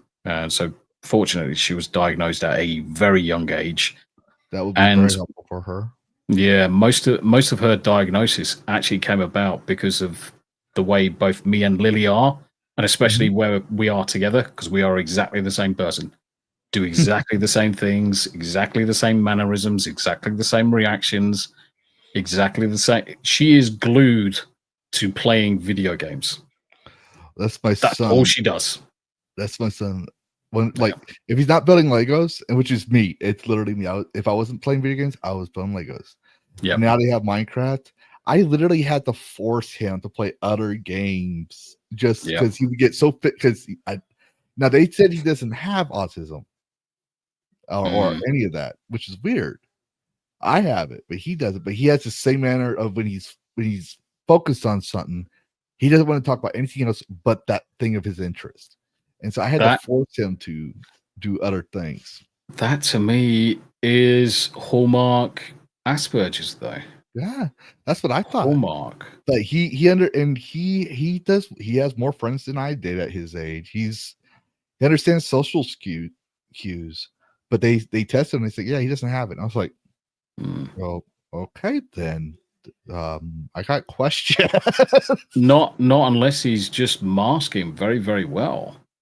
Because that's what they said I was doing for most of my life, was because I look at everybody else and try and judge the reactions that I should have based on everyone else's faces. I was masking constantly. Yeah, I don't know, but that's what they're saying. But yeah, he's a gamer through and through. He loves it. Like I haven't had him try them out yet, except for Minecraft and Lego Worlds, because I think, like, I love ARPGs. I do love shooters at times, but I can't play a lot of them because, well, I can't even play Modern Warfare. Let's just put it that way. But I love sandbox crafting RPGs. Like I got back into Conan.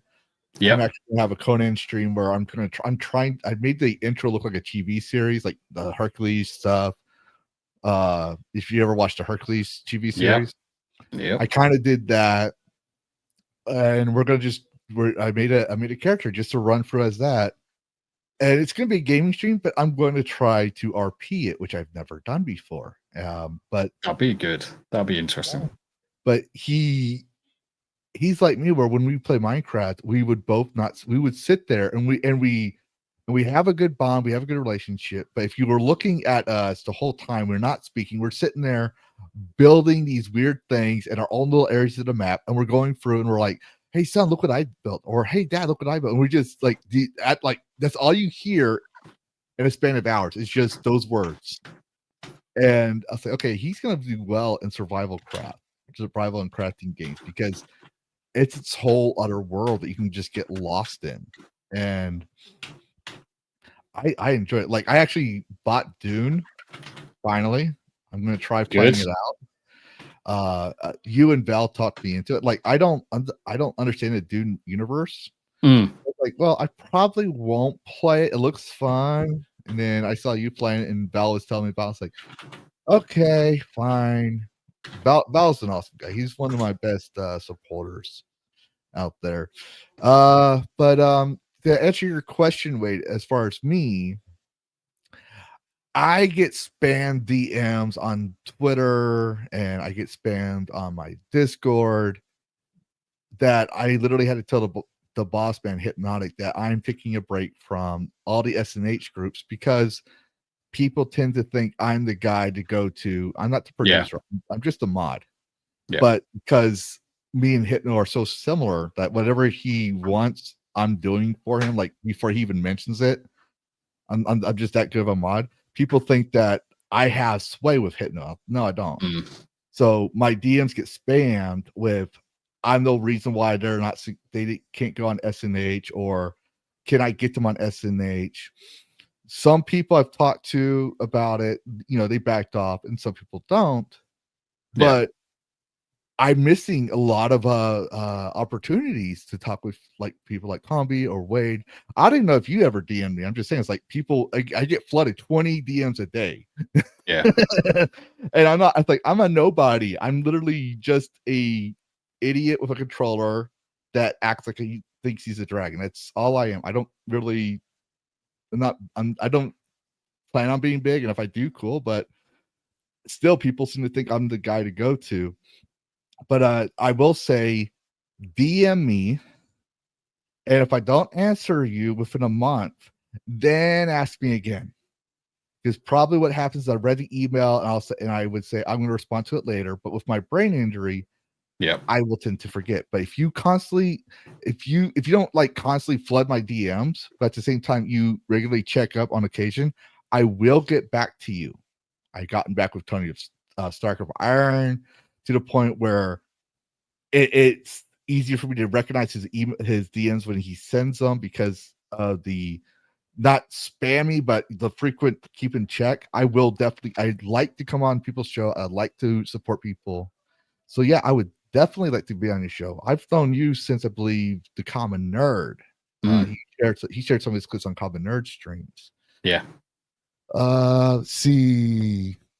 See, I mean, the other thing as well is that just because someone is a mod for someone else, for a bigger content creator or streamer, doesn't necessarily say you've got a beeline to control their destiny or to influence any of their actions. Now, I wouldn't ever dream of messaging a Lavistro to be surreptitiously invited to talk with Hypno. I would like my own content creation comments, whether it's presence in social media, whether it's YouTube, whether it's Rumble, whether it's on X, a rapport or a situation where someone would reach out to me. I'm not going to impose myself on someone else. That's just an arsehole trick. But if someone messages me and say, would I like to go on someone's show, I generally try and get back to them as soon as.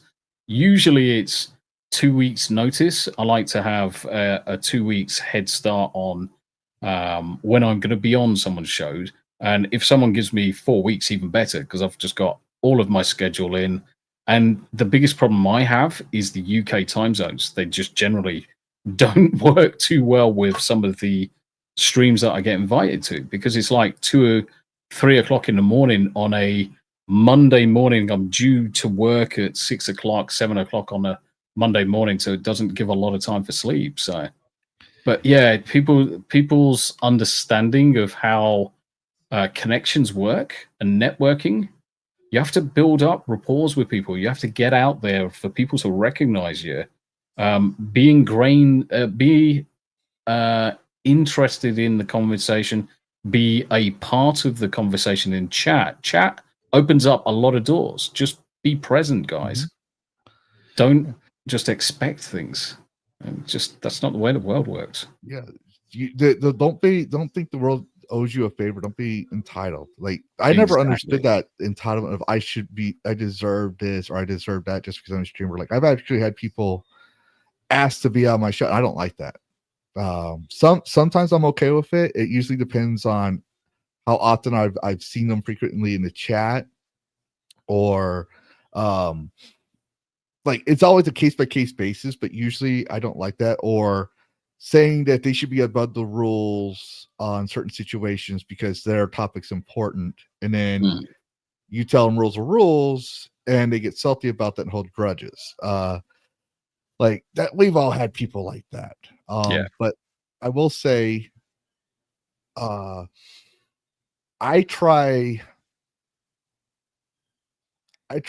When I invite people on, it's usually because I have questions. I want to get to know this person. I always find the link between a gamer and their gaming history, what made them be a gamer. I always find that fascinating. I'm going to ask that. Or the one time we had, do you know the Goon Room? I think you do. Yeah. Mikey just said he's a good friend of mine, and we didn't start off that way.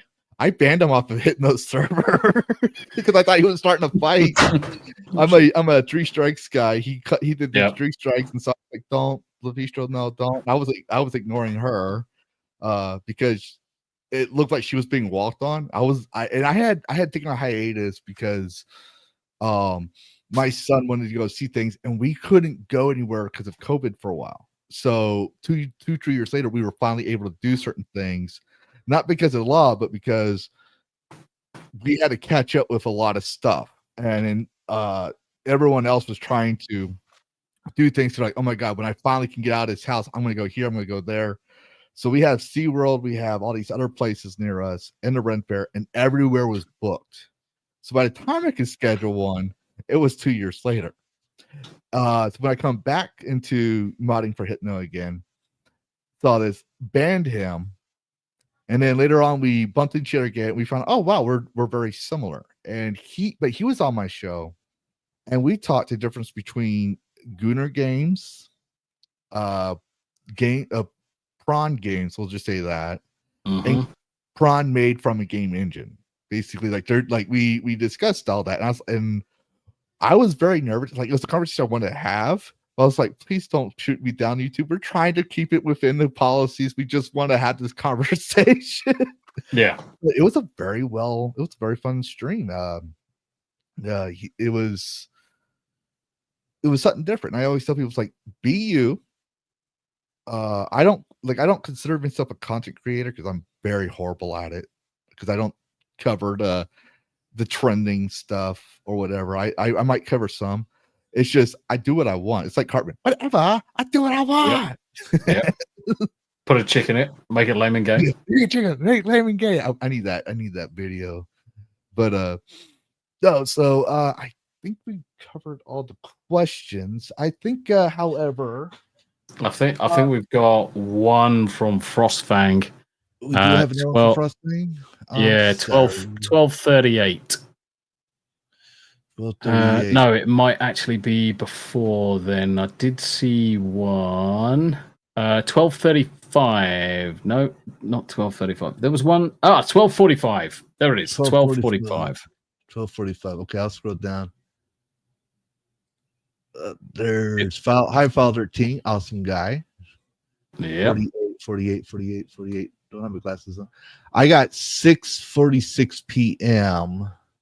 Go 1, 2, 3, 4 up from that message. 1, 2, 3, 4 up. There we go. Okay, so I want to know, Tombi, as a native UK, just say British. Brit. You can say, or you can say, as a fucking Brit, what do you as a limey bastard? Bond 007 game. It's just difficult to figure out the direction of the franchise.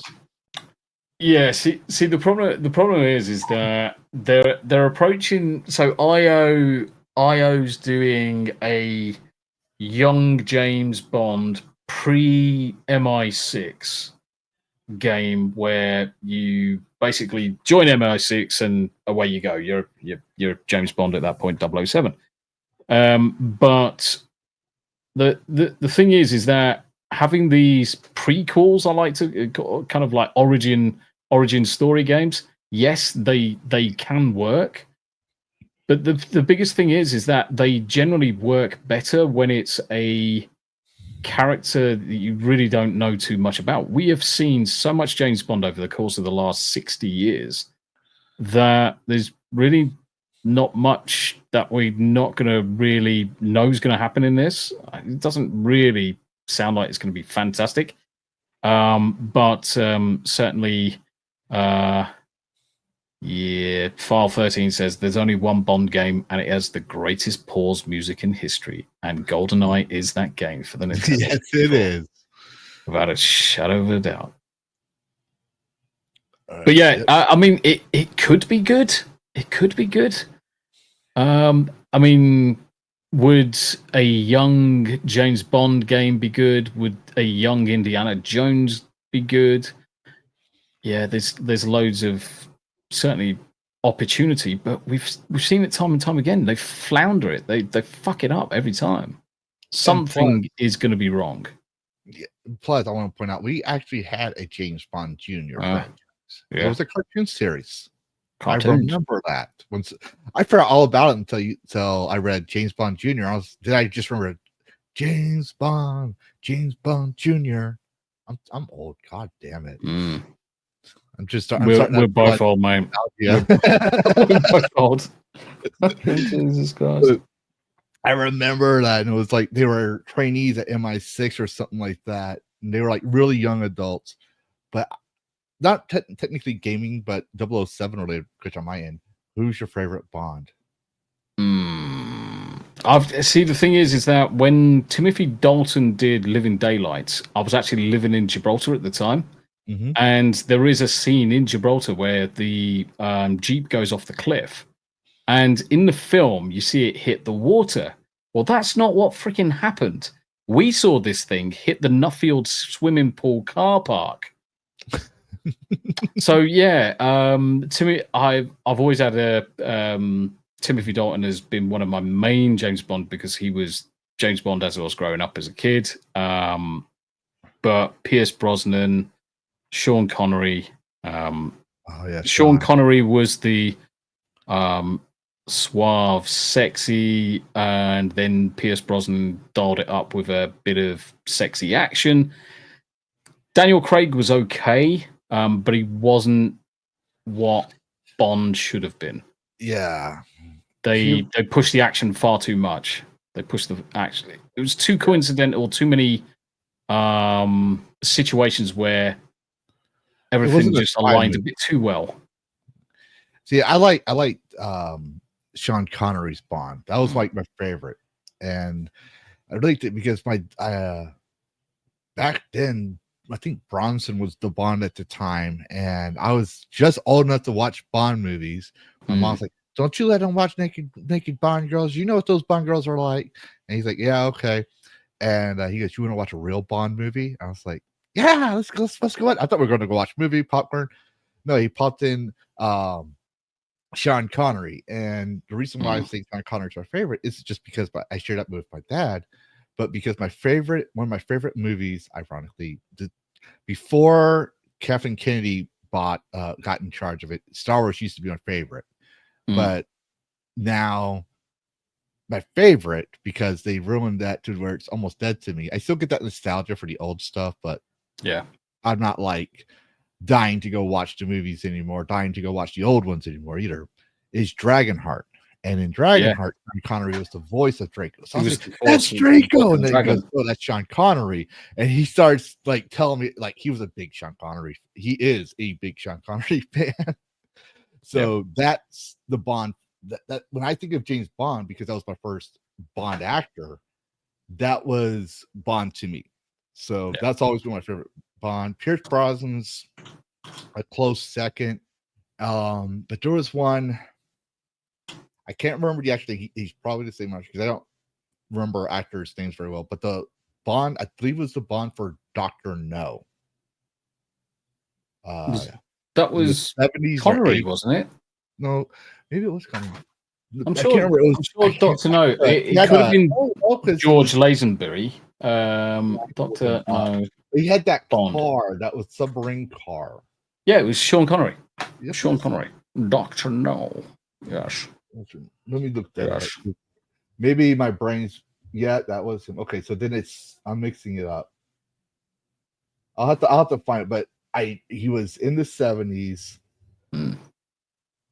Because you've got George Lazenby was the first, then into Sean Connery, then Roger Moore, then Pierce Brosnan, then Timothy Dalton, then Pierce Brosnan, then Daniel Craig, then some random black guy they're going to find off the street, probably, who's also a lesbian and female. Roger Moore. Roger Moore. Yeah, the man with the golden gun. Okay, that's the one. Yes. Yeah, my brain was mixing him up. But yeah, Roger Moore I liked as well. As I thought he was a good Bond. But yeah, we went off on tangent there a little bit. We do have some. It's the way we go. Yeah, it's how nerdings do. That's like I said, we try to shoot for 2 hours, but I know you're on the other side, but I don't think you'll have a problem. I do want to cover it's a hot piece of news. Affects you're to be fair, Britain is no longer part of the EU, but I wanted your take on it since we're covering things. Stop killing games. Exactamundo. So let me put this up here so we don't get blindsided by anything. All right, so this is from the Park Place. Stop Killing Games petition hits 1 million signatures. European Commission now forced to respond. In a massive win for game preservation advocates, YouTuber Ross Scott's Stop Killing Games petition has officially crossed the 1 million signature threshold, triggering mandatory action from the European Commission. The campaign, which began as a passionate plea to preserve access to video games even after publishers shut down their servers, have exploded in recent days, surging past several 100,000 milestones in quick succession. With today's news, the movement enters a new phase, direct political engagement in the European Union. We can go more on this, but I want to, because I'll forget if I don't say it now. Have you noticed a lot of new games recently have been coming out with end-user license agreements? Yes, deliberately so. Like Candy? Mm-hmm. Yeah, and have you ever read them? Yep. Yes, I make it a point on my streams to either read them while on the first stream I played the game for the first time, or I'll mention what was in the EULA for people, because and this is also one of my favorite videos. So we're gonna play a clip here. This is usually what happens, and then people are surprised, and we'll tell you why they're putting EULAs out now. But are you saying you want out? Fine, you don't want to be part of this, then just sign right here. No, you didn't read it! This says we don't ever have to let you out and then we can do whatever we want! Damn it, why won't it read? Now, while they aren't going to sew your mouth to someone's asshole, you are aware Ubisoft said you can't own your own, you don't own your games, and they have are you aware the lawsuits are in right now? They're still trying to say that. So yep.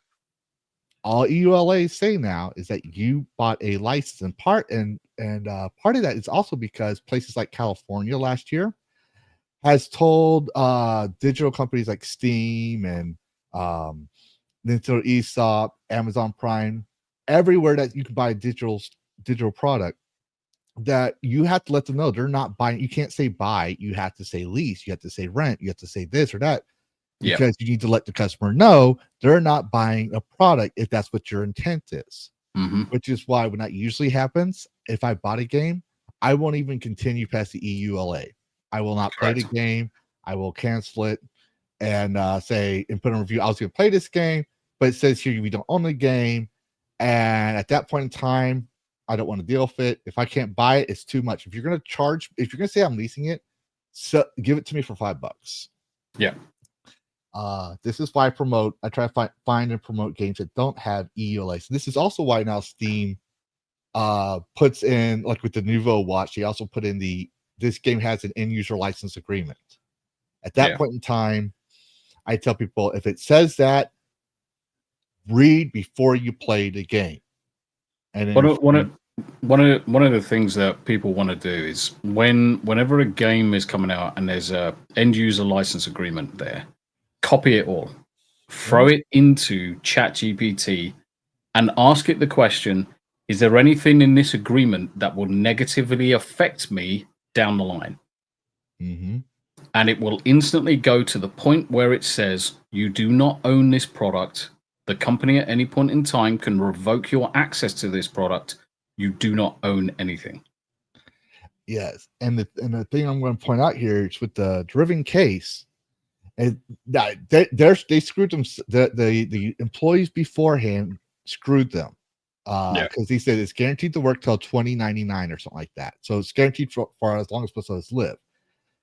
So, but if they actually won that case somehow, then that would make end user license agreements legally binding by law. Because most cases they'll throw them out, but that's why they're doing this now. So that way down the line, if they decide to take it away, they don't have to compensate you, and you invested all that time and money. So that's one thing I wanted to touch on here. So they had 1 million signatures, but it was opposed to growing trend of developers delisting or deactivating purchased games, sometimes permanently, even when the title could feasibly be preserved offline single player form. Ubi's recent here we go. Ubi's recent decision to pull the crew from digital shells and make it hardly unplayable served as a catalyst for the campaign. Now that the 1 million signature milestone has been reached, EU law requires the Commission to formally respond. Scott will also be granted the opportunity to present the initiative during a public hearing at the European Parliament. This creates a rare and powerful platform to challenge what many see as one of the gaming industry's most anti-consumer practices.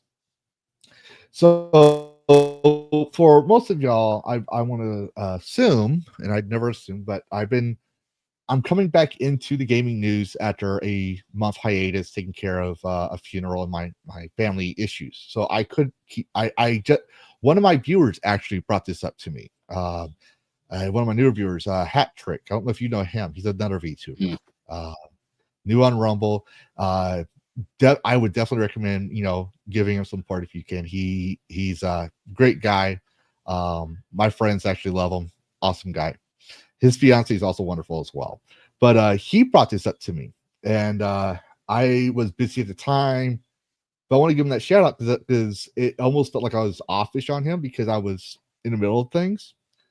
But now I get to cover it, and obviously we have views. How do you think? What are your thoughts on it? And do you think because Britain likes to copy the EU, do you think Great Britain will make a similar response? Because I know you're no longer in the EU. Yeah, see, when I first got wind of this, obviously I came back from America. I didn't know this was going on at the time. Whether it's the EU, whether it's the UK, whether it's America or anything, I'm fairly of the.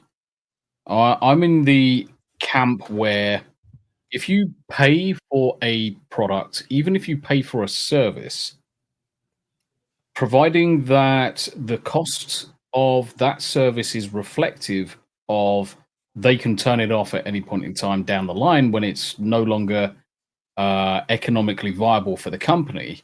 So if it looks like this game's going to have a shelf life of 2 years, then charge $20 for it. If this game is going to have a shelf life of 10 years, charge $50 for it. Make it appropriate so that the consumer knows exactly what they're buying. Don't tell them that they've bought a product. Tell them they've bought a subscription. Tell them they've bought a license. Now, the Stop Killing Games, I do agree with almost everything that it stands for in that make it more apparent what the consumer is getting when they hand over money. And whilst a lot of the devs and the studios are all arguing it from the toss of intellectual property rights on the games and things like that, you can easily make a lot of these games, the multiplayer games, let's face it, anything that requires a online server, whether it's multiplayer or whether it's even a single server that validates against a online server, a lot of these things can be easily made into so St. Hugo, Cult, there is a UK petition as well. A lot of these games can be easily modified to have a local server or be patched that they can be played locally only. So they don't require anything. Now, a lot of this Batman Arkham Origins is like that. They actually made Yeah. a mod where you can still get the multiplayer and play multiplayer for your LAN. Yeah. I actually have a link to that in my Discord somewhere. You can reverse engineer the necessary connectivity required to enable those functions, but that functionality has to exist within the client with just the P2P element added into the background, which is probably what the mod's doing. Now, obviously, some of the ways that the communication models work between games, it might require the server to host an application. You look at Don't Starve Together, which is a good, fun little game. Me and the guys play it every now and again. There is a server. You can install the server locally. But imagine if that was only available in the cloud and they then turn it off, you're no longer able to play with your friends. What's the harm in providing a binary where you can host a local land copy of the server? It doesn't cost them anything. It's simply the exact same software they've been running all this time and they've made a fuck ton of money. You will gain, any studio, any devs will gain a lot more respect from the player base if they put the little bit of effort in the end and said, right, we're turning it off because it's no longer economically viable to us. But what we'll do, we'll provide you this binary server. You can host it on your own computers and carry on playing with your friends. Job done. Celebrations will erupt from the sky. Balloons will pop. Champagne will flow. Mm-hmm. Yes, I believe that. I believe when you buy a game, you own it. It doesn't matter if it's digital or physical. Yep. The only argument I will have is that this actually is the same argument with lease. If you're going to lease me a game, make it cheaper. Like I'm not saying cheaper. You better if you can't afford to sell me that game that you want to have a license for at $5, then you need to lower the scope of the game. Yeah, that's like I'm sorry. I understand things get more expensive, the cost of labor, inflation. I understand all that. Don't get me wrong. I was a freelancer. I'm not cheap either. when I can only work 4 hours a week, so that's why I freelance. I'm not cheap either. And you're a coder, and coders make a lot of money. A lot of game designer, a lot of people in the game industry have to know some sort of coding, which increases the price. We all know this. But if you need to sell it less than what you would get asking for a full game on a shelf, because regardless if it's a physical copy or digital copy, it's a copy of the game, and I'm able to own it. No one had a problem with me modifying it or doing whatever, because you got what you wanted from me, which was my money, and I got what I wanted from you, which is a copy of your game. Yeah, it shouldn't matter what I do with that copy, as long as I'm not saying this is my game. So if I want to modify it and I want to put some deranged, messed up stuff in it, I'm not saying it's your game. It came from you. It's not the original part of the game, like the Hot Shop Coffee mod. Some people believe were part of the actual game when it was removed. Just to point that out there, you should sell it for a lot cheaper than a physical copy, because the physical copy, I'm also paying for the paper, the ink, the plastic, the CD-ROM itself, and the labor it costs to download the digital copy onto a hard drive, so to speak, or a disk in this case.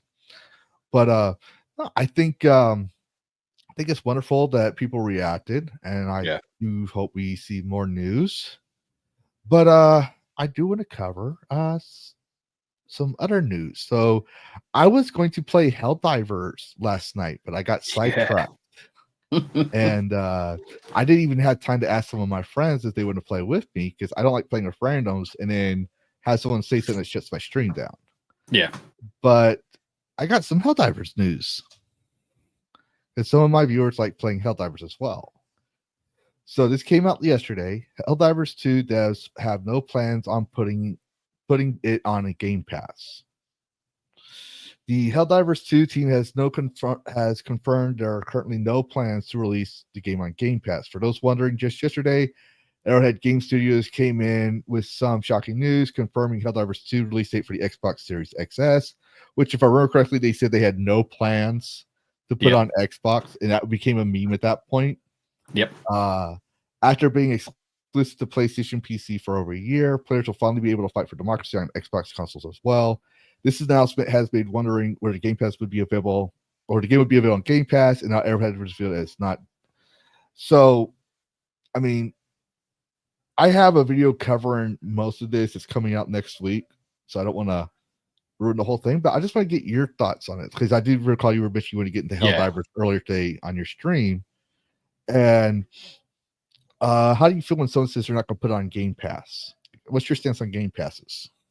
So Game Passes are a cheap alternative from purchasing and paying for full price games, where instead you're going to play a subscription model. Great, fine, perfect.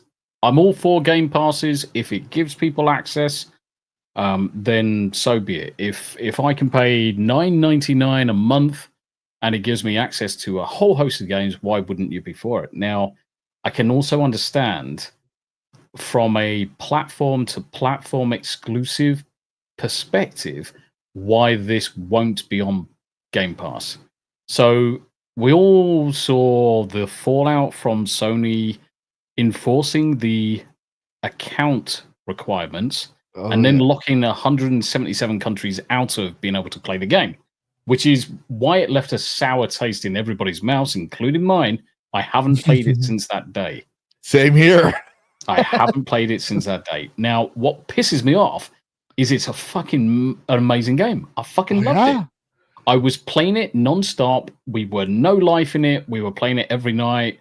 I was playing it with a lot of my American friends constantly. And it was a great game. Loved it. The whole idea. Perfect. Great. Fine. Sony then burns the fucking bridges to the fucking ground around our ears. And it's like, do you know what? Out of sheer fuck you, Sony, I'm never playing your game again. It's a shame I couldn't refund it. I would have refunded it. Oh yeah. But now we're a year and a bit further down the line, and Sony's now started to rescind some of those requirements, or certainly allow some of those countries to now play it. But it's hurt them so much in the pocket. They've got to pull some money, some revenue for this game in from somewhere. And that somewhere is Xbox. Now, they're not going to be able to pull near enough as much revenue for what they've lost from fucking up for the last year and a half by allowing it to be on the Game Pass. So as a result of this, PlayStation are saying, yes, we can allow this exclusive that we have paid for to be on Xbox, but you will be paying for it. It won't be a Game Pass because we're not going to generate enough revenue, because the whole point of Game Pass is easy access to these games. Microsoft gets a large slice of that Game Pass revenue. The devs, the studio, don't get as much. PlayStation are not going to, Sony are not going to swallow that, which is why you won't see it on Game Pass. It will still be $50, $60. And people will flock to it because people on the Xbox want to fucking play it. But yeah, that's the main reason I can see between the lines, reading between the lines, and seeing the impact of Sony's decisions on not allowing all of these countries and putting the account bollocks in place, why they won't allow it on Game Pass. Wankers. Yeah. I actually, well, I think I'm just going to say this: great minds think alike. Because I was going to say, I don't have anything else to say. I'm afraid to say a lot of things right now because I'm like, okay, yeah, same thing I'm thinking. You don't want to torpedo your video either. It's like, yeah. Well, no, like I try to cover a lot of things. I will say, I was excited for Helldivers. It was a pretty base game. They said all the right things at the beginning. They were like, actions speak louder than words, and they were saying the right things at the beginning, and the actions matched.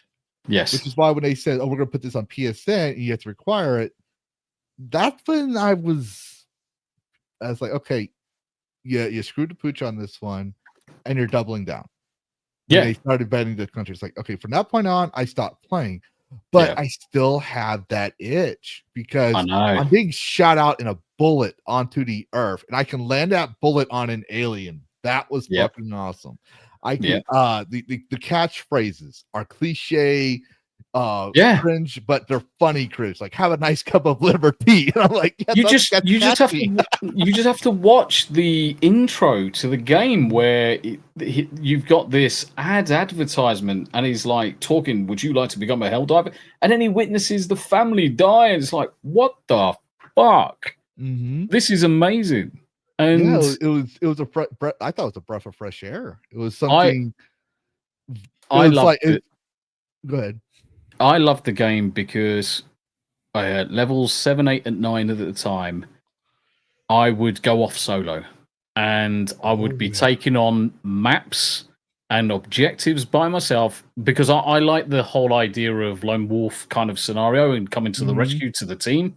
That was how I used to play, and I was bloody good at it. And very, very frequently, I would be cruising through entire maps, not dying, not suffering, and still being able to survive with a world of fucking shit around me. And then The key Sony is pulled not this. to stop. Like, And especially a small it's- maps. Like, I played Rust, for crying out Yeah. loud. And the thing is, that's Not the game that's Rust, a but the map Doom. Rust. That's a Doom gameplay style. You stand still in Doom, you're freaking dead. You stand still in this, you're just as dead. But 15 aliens have just tore your arsehole to shreds. Now, granted, I would not survive a lot, but I survived a lot longer when I moved. Because there are times where I want to stop and assess the situation, because that's my military brain. But you're playing a video game, so you're not seeing the world as you normally see. You're just seeing a big square and whatever's in that square. So your tunnel vision is all crazy.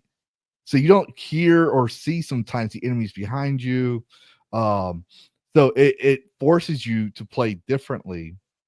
Keeps you to the seat of your pants, and at the same time, I would laugh and have fun with it. It was like I played solo too, and a lot of times I died. I do those big challenging maps for myself. Yeah, and where they even say it's a big map, and they even tell you, like, they advise you not to go there. And I'm like, no, I want to go there. Oh, this one area here where there's no one at, and I'm by myself. Yeah, let's go on let's go kick some bugs.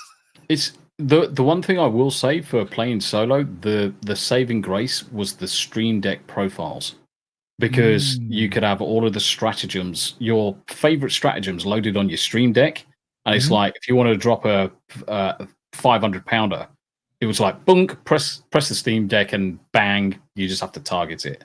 That helps me no end. Oh yeah, those orbital strikes. Lovely. Oh yeah.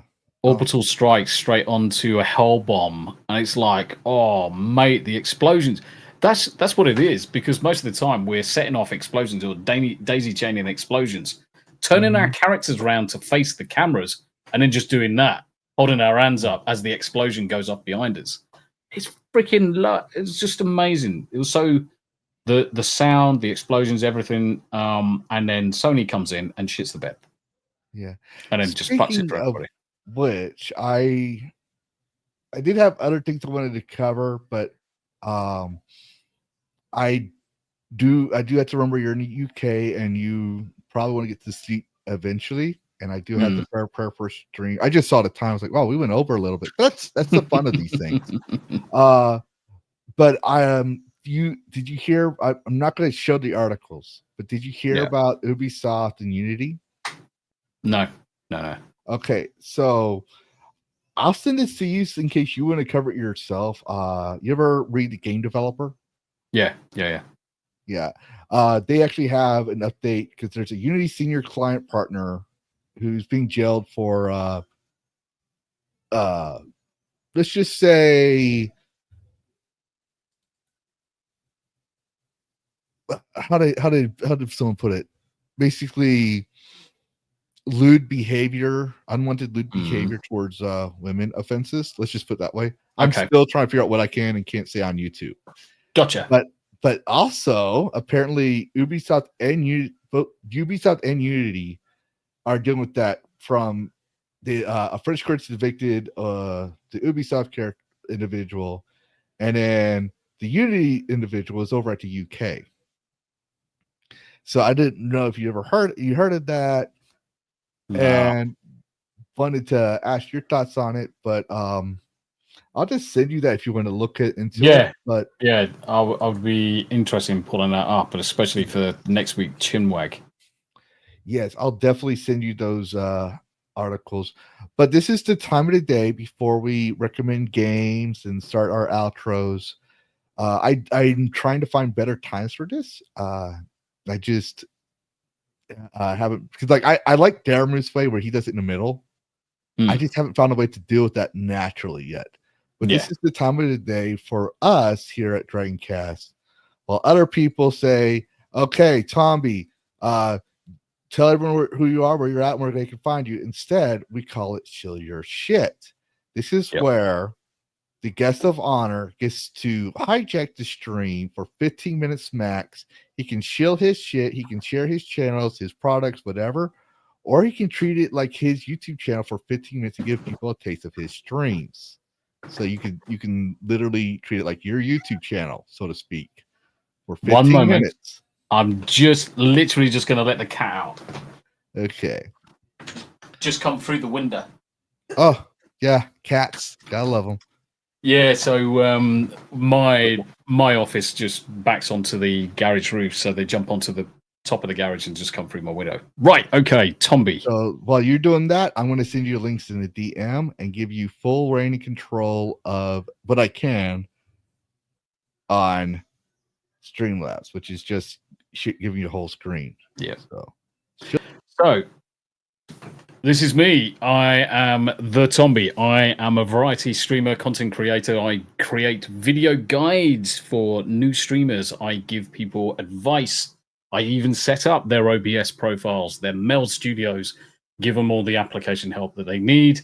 Look at Cinevere. So I set up Cinevere setup, set up quite a few of the various different streamers out there. So if you ever get any issues, if you ever get any questions, just shoot me a message over on X. So you'll find me over on X at the Real Tombi. Linktree links all exactly the same. I stream on YouTube, Rumble, Kick, Twitter, Twitch. Though my two primary platforms are Rumble and YouTube. YouTube, I tend to have most of my podcasts, related content. I do the Hump Day Chinwag on a Wednesday. I do the 2Ts with the wife on a Thursday and a Saturday. And I do the Sunday Spotlight, which is all about smaller streamers, smaller creators, getting to know them, give them some advice and some help, bit of networking and helping them grow on the Sundays. On every other day, apart from Mondays, you'll find me playing video games. Tuesdays is Team Play Tuesdays, where I usually play Marvel Rivals with a bunch of guys. Thursdays with Party Animals. Over to Friday is a Rumble exclusive day. You'll only find my content over on Rumble on a Friday because I am growing. It is the platform to be on if you want to see some serious growth. Get yourself in the creator program, guys. Do not miss the boat on the creator program. It's early days still. The requirements to entry are still very low. You will thank me later for it. And a lot of people will look at the creator program and say, why would I want to pay £10 a month for premium to then stream?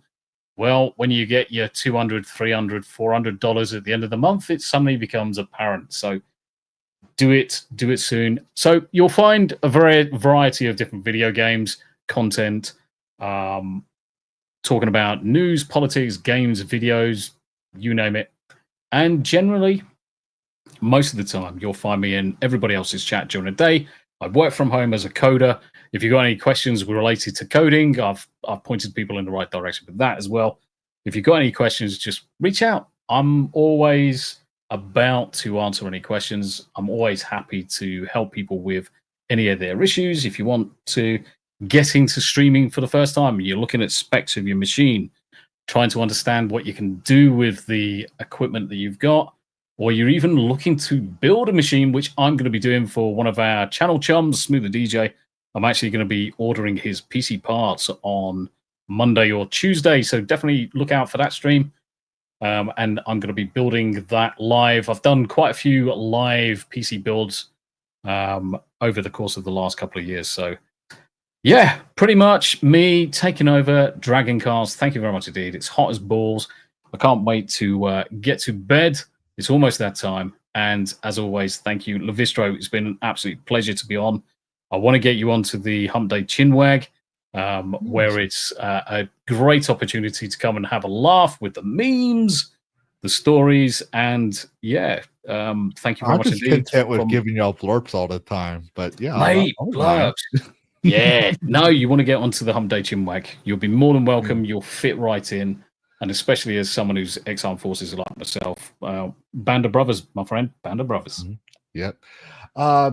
So that was awesome. I think everyone enjoyed you taking over the stream because someone pointed that out. But that's one thing I tried. I try like Mikasa, Yukasa kind of deal to give people I want to give people a taste of the content creator other than the interview. And what better way is to make you feel like you're the one taking over the channel. But now comes for the thing that really makes DragonCast totally unique is everyone does interviews, everyone talks about everything. But the thing I started with DragonCast and Lavistro Plays is I just wanted to play a fucking game. I found Enshrouded when everyone said there was no good games. So, since it's just the two of us, it's gonna be really quick and easy. But Tombi, I requested that you have a game you haven't played, but recommend that you found interesting. Yes. And if you have a link to that, I will screen share it. You can tell us why you like it. Yep. Interesting. So let me grab a link for you, which is this one here. So this game, I've seen a number of friends and streamers play this video game. And not only does the art style look absolutely superb, but the fluidity, the game, the mechanics, all itches that kind of like child itch of Sonic, Super Mario at a point of time where obviously computer games were exploding, console games were exploding at the time. Hollow Knight, the way it looks, the way it seems to play. So Figgy's good friend of the channel, she's been playing it a lot lately, and it's just so I mean, just look at the size of the map, and it's like there's so many different things to do. The character is engaging, and it's got all of those kind of like movements you would expect from a 2D platformer with some of the best art that I've seen in a 2D platformer in years. Brilliant thing to look at. And yeah, I've got it on the wish list. I'm looking at hitting the button once I've dealt with the June Awakening itch. I think Hollow Knight is going to be on the agenda. Probably won't be able to get to it until September now. You should buy it now, though. It's 50% off. Yeah. Death Stranding 2. I'm still waiting for Death Stranding 2 to come to the PC, so I've got a bit of time. I know you have him on you showed him on your shout outs streams, but he's a good friend of mine, and we do Phasmophobia. We call it Phas Inc. now, but originally it's called Phasmophobia Wednesday nights. His name's Kyle Saber. Yep. He played this game, and that's where I heard of it. I actually like the gameplay. I have it, I believe. I just haven't played it yet. But yes, this is a real good gem. Yeah, and the music and the sound effects are great. They're just it's what you would expect a modern kind of like platformer to be. Using I think it uses Unity as well for this one, so decent engine behind it. But it looks so appealing in so many different ways. Yeah. And it's got overwhelming positive reviews, reviews and recent reviews, like 375,000 positive reviews. Yeah. That's not bad for an indie title. I believe it's an indie title. And it's 8 years old. Yeah. 8 years old. And I only found out about it like 4 weeks ago. Yeah, I only found out about November when Kyle was playing it, because I'm alert. I try to let people know I'm in the chat, but I tend to treat YouTube like a radio because of my tinnitus. So I need white noise. So I'm almost always having earphones on my ear. Yeah, that's my white noise. And sometimes I listen to what people say, and sometimes I don't. That's why I play game of listening to people playing games, because then I don't feel like I'm not engaging their content, because I'll respond to gameplay more than I'll respond to certain like politics and stuff I don't pay attention to very much, unless someone says something that I feel like I should say something. Hypnotic was really good at dragging me out into the chat, and then I ended up being a moderator. But my game, I just found this out recently, thanks to the power of Twitter, and I'm going to make a game. I was thinking about making a video on it, but I think I'll just do it here instead. It's called Dungeon Stalkers. I don't normally get into PvPs, but it's a PvP, a PvE VP dungeon crawler game that's coming out in August. But it has a lot, like, I like games with beautiful characters, not like cutesy and all that stuff, but like you have to have a really good art style. Like you have to like one reason I like First Suspendence isn't just because of the female form and all that stuff. While it is a game where I like to get mesmerized by Freya's ass when she's in her maid outfit, I do like good character art and character design. So that was one thing I was like, oh yeah, I'll try this. You're basically dungeon delving. It's an ARPG dungeon crawler, but I might cover on more when I get more on it. But they have online PvP, online co-op. Since I'm disabled that I can't do mouse and keyboard, it does have controller play, because I have really bad shakes. I have to have a controller. I used to draw. I'm the opposite. Oh, really?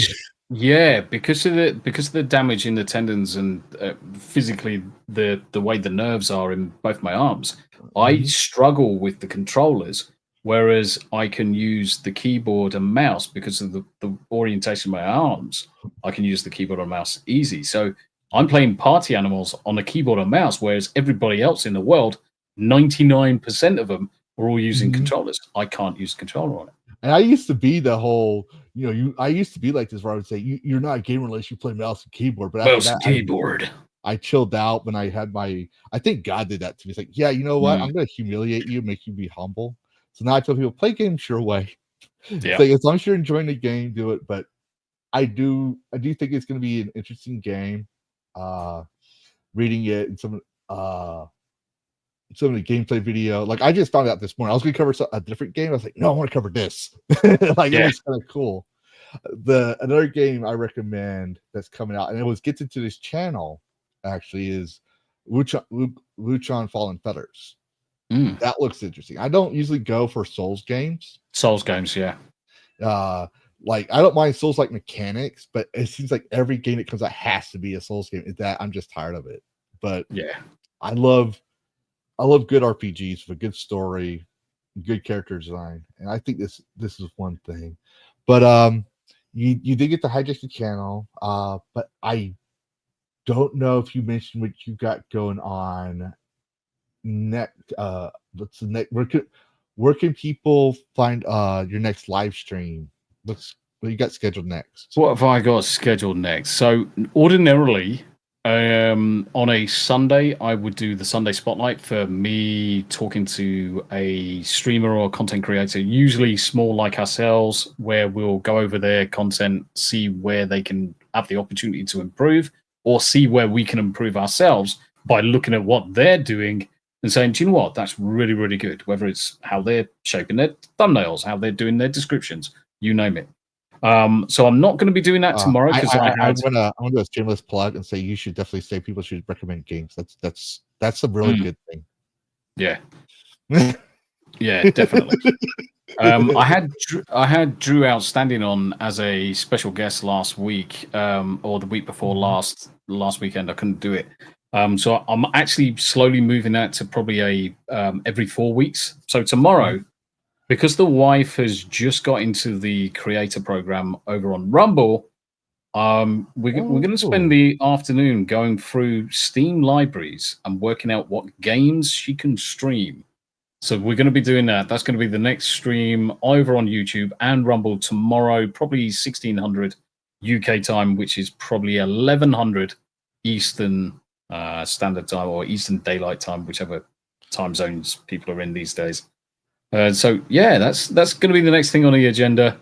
Figure out what the wife can stream. We're very much done with World of Warcraft now, after some of the latest round of bullshittery that's fucking wheelchair bound superhero. Oh, it's just Yeah, painful. no, I went off on that because people says like some of my friends on D&D, not the friends I have right now are based. This is a D&D thing has been going on for years. And one of my previous tables that played on real life, like, well, you're a disabled vet. Don't you want to play as a disabled vet? I was like, if I want to play as a disabled vet, why do you think I have an elf that's all muscular, or I'm exactly. Other than I'm not.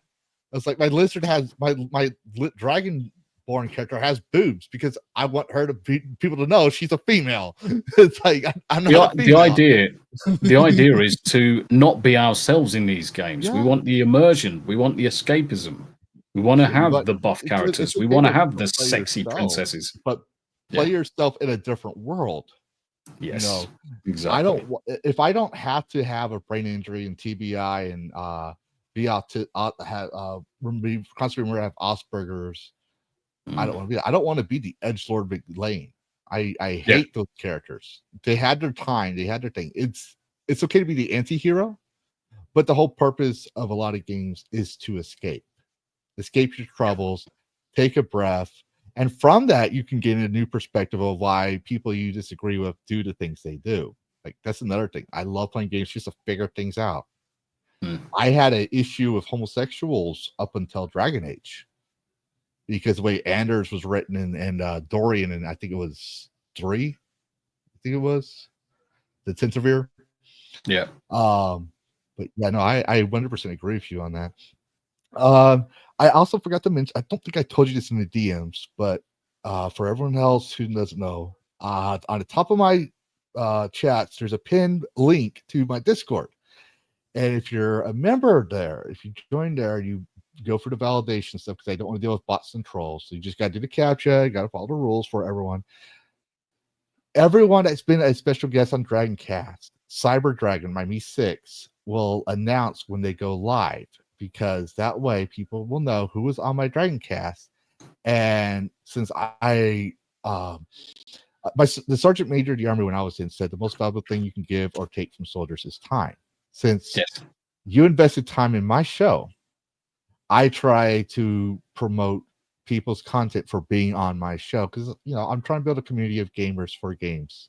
We may disagree with each other, we may have our agreements, disagreements, whatever the case may be, but we separate those just like our politics in countries, UK and US on the 4th of July. We separate them just for the love of games. Yeah. But that being said, I'm going to wrap it up with I have a Rumble. Usually I stream. Lavistro plays 6 days a week at 10 p.m. Central Time or 11 p.m. Eastern. I'm too dumb to figure out UK time. But tonight at 9 p.m., 10 p.m. Eastern, I'm doing a Rumble Premium exclusive Lavistro to Pick where I play Conan Exiles. So that's what's going on. I will start putting gaming videos out for everyone, and I'm working with Scooby Puppo 1 to see if she'll let me steal her producer Stark of Iron for an interview as well on his journey to game. So that's what's coming up next week. Awesome stuff. That being said, I wish you all a good night. Thank you for coming, Tombi, and happy gaming, everyone. Absolute pleasure.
You're still here. What? You thought there'd be a post-credit scene or something? This isn't a Disney movie. Show's over. Go get some sleep. Play a video game. Watch another YouTube video. I gotta take care of the Dragon Wing and possibly get some sleep myself. Goodbye all, and thanks for watching, and happy gaming.